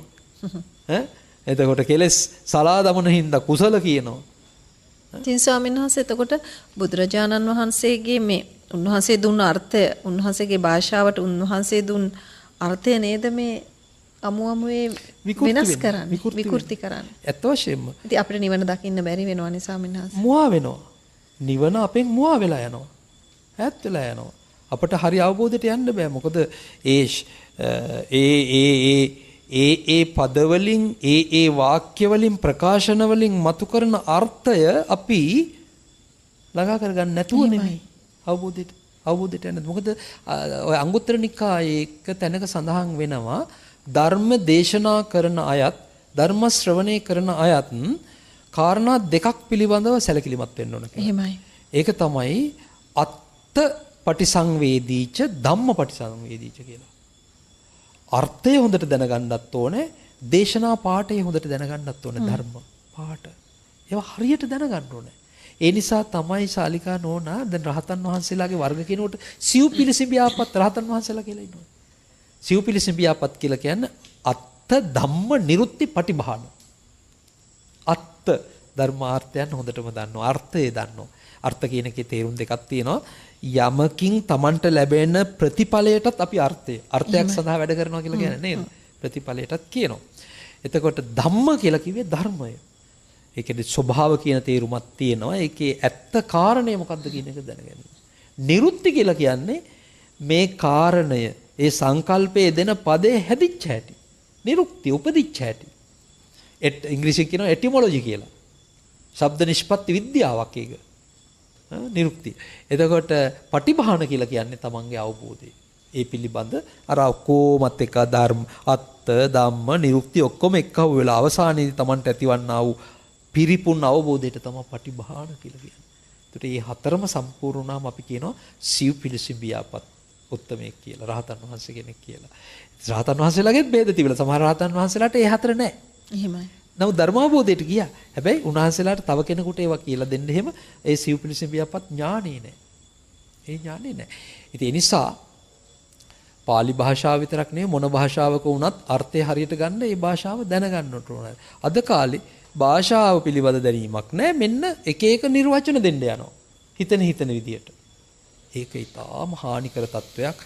ඇත්ත වශයෙන්ම මේක එක විදිහකින් ගත්තාම සමහර අය මේක හිතා මතාම මේ ධර්මය අපේ මේ මහා පොළොවෙන් අතුගා දැමීම සඳහා කරන වැඩක් බවට පත් වෙලා තියෙනවා. කූට වැඩක්, දුෂ්ට වැඩක් බවට පත්. අපේ ස්වාමීන් වහන්සේ මට මතකයි වරක් අපිට සිහිපත් කරනවා මේ 31 තලයටම දැනෙන තේරෙන භාෂාව. මේකත් හොඳ කාරණයක්. දැන් අපි බැලුවොත් එහෙම සත්වයෝ තම තමාගේ කුසල කර්ම ශක්තිය අනුව මේ සංසාරේ එක එක භව හදා ගන්න ඕනේ. එහෙමයි. ශාලිකා නෝනා බුද්ධ දේශනාවේ සඳහන් වෙනවා සත්වයෝ උපදින, ඒ කියන්නේ උප්පත්තියක් ලබා ගන්න තල 31ක් තියෙනවා කියලා. ඒකට කියනවා ඇබෝට්ස් කියලා. මෙතන මේ තල 31ක් කියපුවාම නිකන් භූගෝල විද්‍යාත්මක පිහිටීමක් අනුව කියන කතාවක් නෙවෙයි. එහෙමයි. මේකෙදී ඒ තල 31 පෙන්වලා තියෙනවා විශේෂ යටම අකුසල් කරන අය ගිහිල්ලා උපදින සතර අපායේ ඉඳලා තමයි මේ කතාව පටන් ගන්න. යටම තියෙන තලයේ හැටියට නැත්නම් පල්ලය දුක් විඳින පීඩාකාරීම තලයේ තමයි අටමහා නරකය. අපායවල ඒ කියන්නේ නරක කියලා මහා දුක් දෙන තැන් 8ක් තියෙනවනේ. සංජීවයේ කාලසූත්‍රයේ සංඝාතේ රෞරවය මහා රෞරවය තාපය ප්‍රතාපය අවීචිය 8යි. අවීචිය තමයි බරපතලම එක. අටමහා නරකය කියලා ඒකට කියන්නේ. ඒ අටම එකට අරගෙන තමයි අපි කියන්නේ අර සතර අපාය කියනකොට නරක තිරිසන් പ്രേත අසුර නිකාය කියලා කියන්නේ. යටම තියෙන එක ඒ නරකය. ඊට උඩින් තියෙන එකක් තමයි ඊට වඩා ටිකක් දුක් අඩු එකක් තමයි තිරිසන් ලෝකය. ඊට උඩින් තියෙනවා പ്രേත ලෝකය. ඊට උඩින් තියෙනවා අසුර ලෝකය. දැන් මේ සතර අපාය. අකුසල් කරන අය කිසි කතාවක් නැහැ. අතින් ගිහින් දැම්ම වගේ උපදින්නේ සතර අපාය. අකුසල් කරන අය. එතකොට පව් කරන අය යන්නේ දැන් අභිධර්මයේ තියෙනවනේ අකුසල් සිත් 12ක්, ලෝභ සිත් 8යි, දේශ සිත් 2යි, මෝහ මූලික සිත් 2යි. මේ සිත් 12යි තියෙන්නේ. ඔය 12න් යම් කිසි කෙනෙක් ක්‍රියා කරනවා නම් ඒගොල්ලෝ ගිහින් නරතින්නේ අපායයි. එතකොට අපි හිටන්නේ අසුර ලෝකේ. අසුර ලෝකෙට උඩින් තියෙන ලෝකේ තමයි මනුෂ්‍ය ලෝකේ. එහෙමයි ස්වාමී. කුසල අකුසල් දෙකම තියෙන තැන. කුසල අකුසල් දෙකම තියෙන තැන මනුෂ්‍ය ලෝකය. එතකොට මනුෂ්‍ය ලෝකෙට උඩින් තියෙන්නේ චාතුම් මහරජකේ. චාතුම් මහරජකේට උඩින් තාවතින්සේ. තාවතින්සේට උඩින් යාමය. ඊට උඩින් තුසිතය. ඊට උඩින් නිම්මාන රති. පරනිම්මිත වසවත්ති. දැන් මේ වෙනකොට යටම අපාය 4 කිව්වා, මනුෂ්‍ය ලෝකේ කිව්වා 5යි, දිව්‍ය ලෝක 6 කිව්වා. 6යි 5යි 11යි. ඔය 11 තමයි ශාලිකා නෝන මේ පංචකාම සම්පත් තියෙන ලෝක. පහම තියෙනවා. රූප, ශබ්ද, ගන්ධ, රස, ස්පර්ශ පහම තියෙන ලෝක තමයි ওই ලෝක ටික. ඔය ඒ නිසා වට කියනවා කාමාවචර ලෝක කියලා. දැන් එතකොට ඊට උඩින් තියෙන්නේ ඔන්න බ්‍රහ්ම ලෝක ටික. බ්‍රහ්ම ලෝක වර්ග දෙකක් තියෙනවා. රූපේ සහිත බ්‍රහ්ම ලෝක සහ රූපය රහිත. හිත විතරක් ඇති බ්‍රහ්ම ලෝක කියලා දෙකක්. එයින් රූපේ සහිත බ්‍රහ්ම ලෝක තියෙනවා 16ක්. රූපේ නැති බ්‍රහ්ම ලෝක තියෙනවා 4ක්. රූපේ සහිත බ්‍රහ්ම ලෝක වලට යන්නේ අර අපි මුලින් කිව්වේ අර හිත සමාධිගත කරගෙන එකග කර ගැනීමේ ශක්්‍යතාව උඩ ධානය ලැබෙනවා කියලා කිව්වේ. එහෙමයි සාමනස්. අන්නේ ධානය උපදවගත්ත අය මරුණාම ගිහිල්ලා උපදින්නේ කොහෙද? බ්‍රහ්ම ලෝකේ. බ්‍රහ්ම ලෝකේ. අපි කවුරුණත් ධානයක් උපදවගත්තොත් ඒ ධානයට අදාළ බ්‍රහ්ම ලෝකේ ගිහින් උපදිනවා. දැන් උදාහරණයක් හැටියට ගත්තොත් එහෙනම් ප්‍රථම ධානය ඇති කරගත්ත අය ගිහින් උපදින්නේ බ්‍රහ්මතල 3ක් තියෙනවා. ඒ තුනේ විතරයි උපදින්නේ. ඒ තමයි බ්‍රහ්ම පාරිසජ්ජය, බ්‍රහ්ම පුරෝහිතේ, මහා බ්‍රහ්මය. ප්‍රථම ධානයේ හීන විදියට උපදව ගත්තොත් බ්‍රහ්ම පාරිසජ්ජය, මධ්‍යම විදියට උපදව ගත්තොත් බ්‍රහ්ම පුරෝහිතය, උච්ච විදියට නැත්නම් ප්‍රණීත විදියට ප්‍රථම ධානයේ දිනු කරගත්තොත් එමේ මේගොල්ලෝ මහා බ්‍රහ්මය. මේ විදියට බ්‍රහ්ම පාරිසජ්ජයේ බ්‍රහ්ම පුරෝහිතේ මහා බ්‍රහ්මය. ඊට ဒုတိ ය ධාන ලෝක. ඒ තමයි පරිත්තාභය, අප්පමානාභය, ආභස්සර. තෘතිය ධාන පරිත්ත සුභ, අප්පමාන සුභ, සුභ කින්නක. ඊට පස්සේ වේහප්පල, අවිහ, අතප්ප, සුදස්ස, සුදස්සී, අකනිට්ඨක. ඔන්න බ්‍රහ්ම ලෝක 16 කිව්වා. ඔය රූපේ සහිත බ්‍රහ්ම ලෝක 16යි. එහෙමයි. රූපේ නැති බ්‍රහ්ම ලෝක 4 තමයි ආකාසානංචායතනෙ, විඥානංචායතනෙ, ආකින්චඤ්ඤායතනෙ, නේව සංඥානා සංඥායතනෙ කියන ලෝක 4. ඔන්න සසරක අපි ඇවිදින තල 31. ඔයින් පහක ඇර මමත් අපේ ශාලිකා නෝනත් මේ ශ්‍රාවක පිරිසත් සියලු දෙනාමත් 26 තැනක ඉපදලා තිනවා. අපි ගිහිල්ලා නැති තැන් 5යි තියෙන්නේ. ඒ පහට කියනවා පංච සුද්ධාවාසය කියලා. ඒ සුද්ධාවාසයට යන්නේ අනාගාමි වෙච්ච අය විතරයි. අනාගාමි වෙච්ච අය මරුණොත් ගිහින් උපදින්නේ පහේ. ඉතින් මේ විදිහට මහා එක පැත්තකින් ඉතින් සුන්දර, එක පැත්තකින් භයානක සංසාර මහා කතන්දරයක් අපි හැමෝටම තියෙනවා. අපේ ස්වාමීන් මට එතනදී ඉස්මතු කරගන්න අවශ්‍ය උනේ මේ හැම තලයකටම දැනෙන භාෂාව පාලි භාෂාව නේද? ඔබතුමී හොඳ තැනකට ගෙනාවා. මම වෙන පැත්තකට යනකොට මේ ඇත්ත වශයෙන්ම මේ තල 31කින් මං කිව්වා බ්‍රහ්ම ලෝක 20ක් තියෙනවා කියලා, දිව්‍ය ලෝක 6ක් තියෙනවා කියලා. මේ 26 190ක් නෙවෙයි 99ක්ම පාවිච්චි කරා. බ්‍රහ්ම ලෝකවල නම් පාවිච්චි කරන්නෙම පාලි භාෂාව. බ්‍රහ්ම ලෝකවල පාවිච්චි කරන්නෙම පාලි භාෂාව. ඊළඟට මේ දිව්‍ය ලෝකවලත් 199ක්ම පාවිච්චි වෙන්නේ පාලි. ඒ අය අදත් ඉන්නවා බුදුහාමුදුරුවන්ගෙන් පාලි භාෂාවෙන් මේ දේශනා ශ්‍රවණය කරපු දෙවිවරු අදත් ඉන්නවා දිව්‍ය ලෝකේ. එහෙමයි. බ්‍රහ්ම ලෝකවල ඉන්නවා. ඒගොල්ලෝ දීර්ඝායුෂ්කයිනේ. අපිට වඩා ආයුෂත් භුක්ති විඳිනවනේ. ඒ නිසා පාලි භාෂාව හරි පූජනීය භාෂාවක්. අනිත් එක දැන් ශාලිකා නෝනා මේ පාලි භාෂාවෙන් විස්තර කරලා තින්නේ ආධ්‍යාත්මික කරුණුනේ. ආධ්‍යාත්මික කරුණු කෙනෙකුට අවබෝධ වෙන විදිහට කියලා දෙන්න භාෂාව පුදුමාකාර විදිහට පරිපූර්ණ වෙන්න ඕන, ශක්තිමත් වෙන්න ඕන. මේ ලෝකේ භාෂා අතරින් හරි පරිපූර්ණ ශක්තිමත්ම භාෂාවක් පාලි භාෂාව. සමහරවිට කිසිම භාෂාවක් නොතිබුණත් ඔබවහන්සේ තවත් කාරණයක් එක තැනකදී මතු කරනවා. පාලි භාෂාව පිළිබඳව, මාගධි භාෂාව පිළිබඳව හඳුන්වන තැනකදී යොදන එක වචනයක් තමයි ශාලිකා නෝනා මේ ස්වභාව නිරුක්ති කියන එක. එහෙමයි. ස්වභාව නිරුක්ති කියලා කියන්නේ මේ ලෝකයේ අපි හිතමුකෝ දැන් දරුවෙක් අම්මා ළඟ තිබ්බොත් ඒ අම්මා කතා කරන භාෂාවනේ දරුවා පුරුදු වෙන්නේ. තාත්තා ළඟ තිබුණොත් තාත්තා කතා කරන භාෂාව තමයි පුරුදු වෙන්නේ. හැබැයි අපි හිතමු මේ දරුවා අම්මයි තාත්තයි දෙන්නගෙන්ම ඈත් කරලා කාගේවත් කතා භාෂාවක් ඇහෙන්නේ නැති තැනක තිබ්බා කියලා. එහෙමයි. අට කතාවේ විස්තර වෙනවා ශාලිකා නෝනා. ඒ දරුවා කතා කළොත් කතා කරන්නේ පාලි භාෂාවෙන්. ස්වභාව නිරුක්ති, ස්වභාවයෙන්ම එන භාෂාව. ඒ වගේම ඒක තවාර ගාථාවේ තියෙනවා සාමාගදී මූල භාෂා නරායා යාදි කප්පිකා.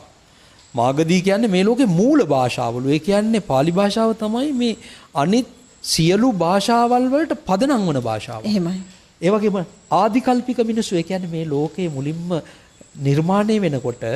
නිර්මාණය වෙනකොට අපි කියනවනේ ආභස්සර ලෝකෙන් බ්‍රහ්මයෝ ඇවිල්ලා මේ ලෝකේ මේක මනුෂ්‍යාවාසයක් කරගත්තා කියලා. එහෙමයි. ඒ ආදිකල්පික මිනිස්සු කතා කරලා තියෙනෙත් පාලි. ඇයි ඒගොල්ලෝ බ්‍රහ්ම ලෝකේ ඉඳලානේ ආවේ? එහෙමයි. ඒගොල්ලන්ට ಜಾති ස්මරණ ඥානය තියෙනවා. ඒ නිසා අර පෙර පුරුද්දට මෙහෙ ඇවිල්ලත් කතා කරේ පාලි. ඊළඟට බ්‍රහ්මාණෝ සියලු බ්‍රහ්මයෝ පාවිච්චි කරන පාලි. අසුත ආලාපා අන්න ලස්සන වචනයක්. අසුත ආලාපා කියලා කියන්නේ ඒ කියන්නේ කිසිම භාෂාවක් නාහපු අය කතා කරන්නේ පාලි. දැක්කද? සම්බුද්ධාචාපි භාෂරේ බුදුරු පාවිච්චි කරන්නේ මේ පාලි භාෂාව. ඒ නිසා මේක අපි හොඳට ඉගෙන ගන්න ඕනේ. ඉතින් දහම් පාසල් වලත් පාලි භාෂාව උගන්වනවා. දැන් හැබැයි අපේ පාසල්වල දරුවන්ටත් පාලි සහ සංස්කෘත කියන භාෂා දෙකම ඉගැන්වීම සඳහා වැඩසටහන් සංවිධානය වීගෙන යනවා කියලා අපිට අහන්න ලැබිලා තියෙන එක අප සතුටට කාරණයක්. මේ පාලි භාෂාව සඳහා පෝෂණය ලබා දෙන භාෂාවක් තමයි සංස්කෘත භාෂාව. එහෙමයි ස්වාමීන් වහන්සේ. අපි මේ භාෂාව පිළිබඳව දැනට තියෙනවට වඩා හොඳ ආකල්පයක් ඇති කරගමු කියලා මම කියන්න. අනිවාර්යෙන් අපේ ස්වාමීන් වහන්සේ දැන් අපිට ගන්න පුළුවන් හොඳම තැන තමයි ස්වාමීන් වහන්සේගේ පැහැදිලි කිරීමේ මේ අම්මගෙත් තාත්තගෙත් භාෂාව ග්‍රහණය කරගන්න බැරි තැනකට යම්කිසි දරුවෙක් පත් කළොත් කිසිම භාෂාවක් ඇහෙන්නේ නැති තැනක ඔහු කතා කරන සහ ඔහුට දැනෙන එකම භාෂාව පාලි කියන එක. එහෙනම් මේ සත්වයාගේ මූලාරම්භය සත්වයාගේ ඇත්ත හොයන කෙනෙකුට මේ පාලි භාෂාව කියන එක සුවිශේෂී අත්වලක් වෙනවා පාලමක් වෙනවා මේ සත්‍ය කරා යන්න. ඉතින් ඒ සඳහා අපි ඒ ගැන අපි හිතමු අපි අධ්‍යයනය කරමු දරා ගනිමු මෙනෙහි කරමු නැවත නැවත ප්‍රායෝගිකව එහි යෙදිලා කටයුතු කරමු. මේක අතිශයින් වැදගත් වෙනවා.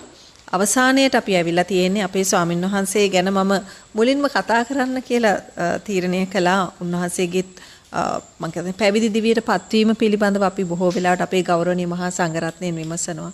මොකද ඔබටත් එයට විශේෂ ශක්තියක් පිටිවහලක් වෙන ඔබේ ජීවිතයට. මොකද අපිට තියෙන අපි සමහරක් වෙලාවට මේ විවිධ රටවල් වල විවිධ ශාස්ත්‍රයන් වල ඉන්න පුද්ගලයින්ගේ ප්ලස් පොයින්ට් ගැන සුවිශේෂී අවස්ථාවන් ගැන කතා කරනවා.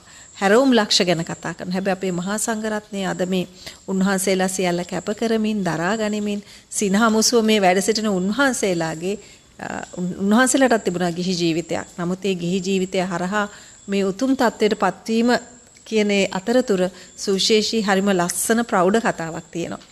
අවසාන වශයෙන් එක දෙයක් විතරක් ඔබ වහන්සේගෙන් මම අහනවා. අපේ ස්වාමීන් වහන්සේ පැවිදි වෙන්න කලින් ඔබ වහන්සේ මට විශේෂයෙන් ඔබ වහන්සේ කොහෙද ජීවත් වුණේ? ඒ වගේම ඔබ වහන්සේ වයස කීයේදීද පැවිදි දිවියටපත් වුණේ කියන කාරණය අපි මේ මතක් කිරීම විතරක් කරලා ඔබ වහන්සේගේ අවසාන මතක් කිරීම අපේ ශ්‍රාවකීන් වෙනුවෙන් එයත් සිද්ධ කළා අද වැඩසටහනෙන් සමවර ගන්නවා අපේ ස්වාමීන් වහන්සේ. මොකද අපේ ස්වාමීන් වහන්සේත් උන්වහන්සේත් අත්හරිනවා. අපි අත්හරින්න පුරුදු කරන තරමට තමයි අත්හැරින දවසක් එන්නේ. ඉබේ අත්හැරින දවසක් එන්නේ. අපේ ස්වාමීන් වහන්සේ 9 දෙනෙකුගෙන් යුත් පවුලක අවසාන දරුවා විදිහට පිරිමි දරුවා විදිහට තමයි උත්පත්තිය ලබන්නේ. උන්වහන්සේ පමණයි පවුලෙන් පැවිදි වෙන්නේ. ලොකු පිටිවහලක් ශක්තියක් පවුල ඇතුලෙන් තිබුණා. ඔබ වහන්සේගේ පියා පිරිත් සජ්ජායනා කරනවා නිරන්තරයෙන්. අපේ ස්වාමීන් වහන්සේ ශාලිකා නෝනා මගේ දිවිසරියාවට පැත්තටම ආව හැරෙව්වා. අපි බහුලව ඔබ වහන්සේ ගැන කතා කරමු ඊළඟ වැඩසටහනින්. අද තියෙන කාල වේලාව අනුව අපි ඔබතුමිය අහපු කාරණේට කෙටියෙන් යමක් කියනවා නම් ඇත්ත වශයෙන්ම මම ඇයි පැවිදි වුනේ කියන එකට මට උත්තරයක් නැහැ. ඇයි මම මහාන වෙන්න ගියේ කියන එකට මට දෙන්න අර 2 1 3යි කියන වගේ උත්තරයක් නැහැ. එහෙමයි. නමුත් මට දැනෙන විදිහට කල්පනා වෙන විදිහට එක පැත්තකින් මගේ මව සහ පියා ඊටාම දැහැමි දෙපළක් අපේ පියතුමාටත් ජීවිතයේ වැඩි වශයෙන් මේ පන්සල් ආශ්‍රය ලැබිලා තියෙනවා. ඒ නිසා එතුමා මේ එක පැත්තකින් හුඟා ගෙදර බණ පොත් ධර්ම පොත්පත් ඔය පිරිත් පොත් ජාතක පොත් සද්ධර්ම රත්නාවලිය වගේ පරණ පොත් පරිහරණය කළා. ඒවා ගෙදර තියාගෙන ඉන්නවා. අපිට පේන තැන්වල තියලා තිබ්බා. ඊළඟට අපිට බොහෝ විට අප්පච්චිගෙන් අහන්න ලැබෙන අපේ අප්පච්චි කියලා තමයි කියන්නේ. මේ පිරිත් සජ්ජායනා කරනවා ඇහෙනවා. ඉතින් ඒ වගේම පිට ගෙවල් වලත් අර ගිහි පිරිත් කියලා තියෙනවනේ. ඒවටත් අප්පච්චිගේ යාමේ සිරිතක් තිබුණා. අපේ අම්මා සාක්ෂරතාවයේ තරම් තිබ්බ කෙනෙක් නෙවෙයි. අම්මා ඒ වුණාට අම්මා ওই කිරි අම්මා දාන වලට යනවා. ඒ වගේ අර එක එක පාඨ කියන්න තියෙනවනේ. ඒවා කියවනවා. ඊළඟට වන්දනා ගාථා නිකන් ඉන්නකොට අම්මා මොනවා හරි නිකන් තාලෙට රිද්මෙට කියවන ගතියක් තියෙනවා. ඉතින් අපේ අම්මා ටිකක් කවටකම් කරනවා විහිළුයි. සැහැල්ලුවෙන් ඉන්න කෙනෙක්. ඉතින් මේ ඒ දෙපළගේ ඒ මට අනිච්ඡානුගව වගේ ලැබුණු ආభాෂය මගේ මහානකමට එක්තරා තල්ලුවක් වෙන්න ඇති කියලා මම හිතනවා. ඔබ වහන්සේ සමනස ජීවත් වුණේ කොහෙද ස්වාමීන් වහන්සේ? මම උපන්නේ කුරුණෑගල දිස්ත්‍රික්කයේ මාවතගම කොටිකාපල ගමේ තමයි මම ඉපදුනේ. ඊට පස්සේ ප්‍රභූ පවුලක ඔබ වහන්සේ මධ්‍යම පාන්තික පවුලක තමයි මම ඉපදුනේ. ඉතින් අපේ අප්පච්චි හැබැයි මට අවුරුදු 3ක් 4ක් වෙනකොට 3ක් වගේ වෙනකොට අප්පච්චි මේ මහවින් එහා කෝන්වැව කියලා තියෙනවා. ඒ ප්‍රදේශයේ ඉඩකඩම් අරගෙන එහෙට යනවා. එහෙට යාමත් එක්ක අපිත් එක්ක කරගෙන යනවා. මගේ ඇත්ත වශයෙන් පාසල් අධ්‍යාපනය ආරම්භ වෙන්නේ ඒ කාලෙදී. ඉතින් මට මේ පුංචිම කාලේ කොහොම හරි කියනවා ඒ අය මේ තමන්ගේ වරුණාවක් නෙවෙයි අපේ අක්කා විශ්වවිද්‍යාලේ ගියා. දෙවෙනි අක්කා. ඒ අක්කා විශ්වවිද්‍යාලේ ඉඳලා එනකොට මග තිබිලා මේ අකුරු පෙට්ටියක් මට ගෙනල්ලා දුන්නා. අකුරු පෙට්ටියක්.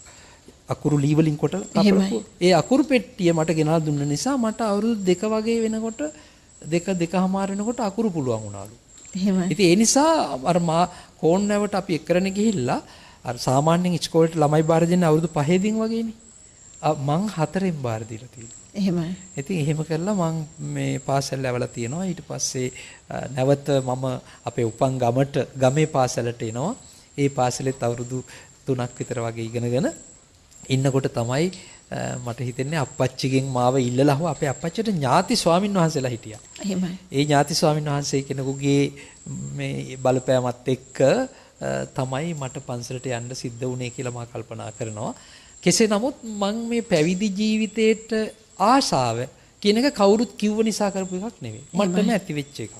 දෙවෙනි කාරණේ සමහර මේ පැවිදි වුණාට පස්සේ පාඩම් කරන පිරිත් එහෙම තියෙනවානේ මහා මංගල සූත්‍රේ, රතන සූත්‍රේ, කරණීයමෙත්ත සූත්‍රේ එහෙම මං පාඩම් කළා නැහැ. එක්කෝ අර අප්පච්චි ගෙදර කියනකොට ඇහිලා මොන හරි හුරුවක් මට ඉබේම වගේ ඒවා හැදිලා තියෙනවා. මං පාඩම් කළා නැහැ. අටවිසි පිරිත මං පාඩම් කළා නැහැ. තණ්හංකරෝ මහාවීරෝ කියන එක එහෙම පාඩම් කළා. නමුත් වහන්සේක දන්නවා. මට පාඩම් හිටියා.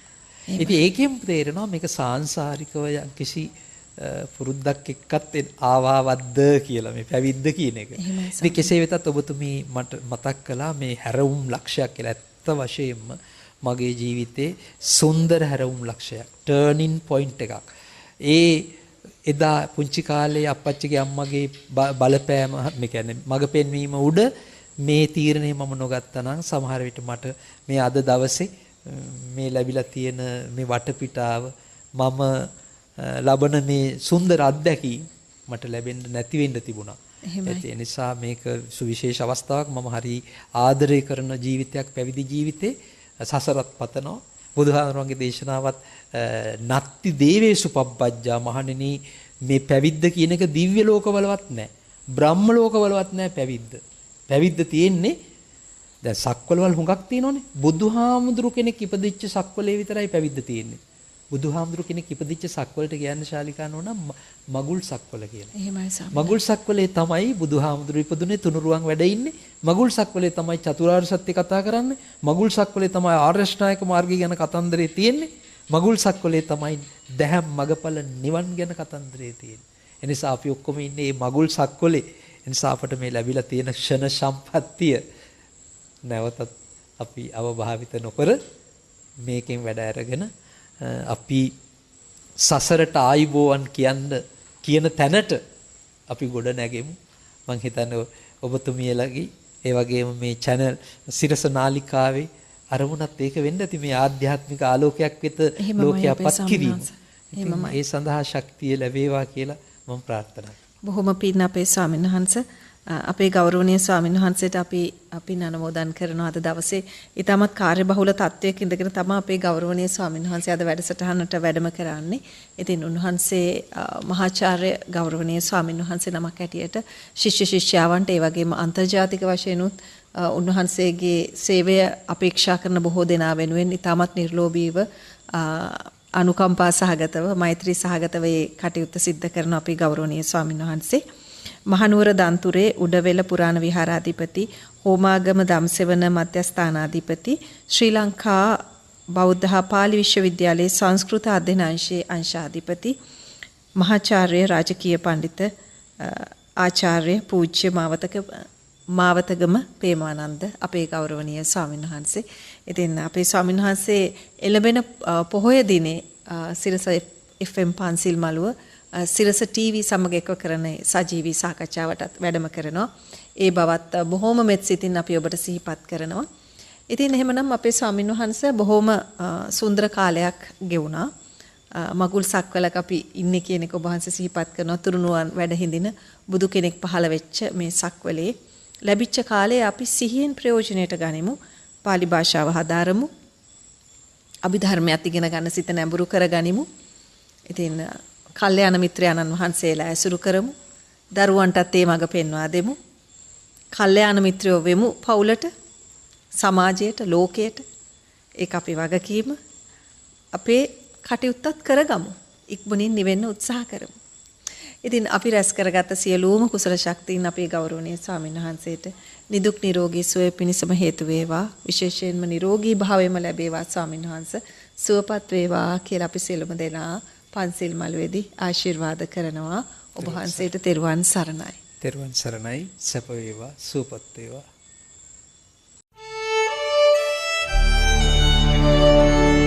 අත්හැරීම අල්ලාගත හැකි තැන. පන්සිල් මළුව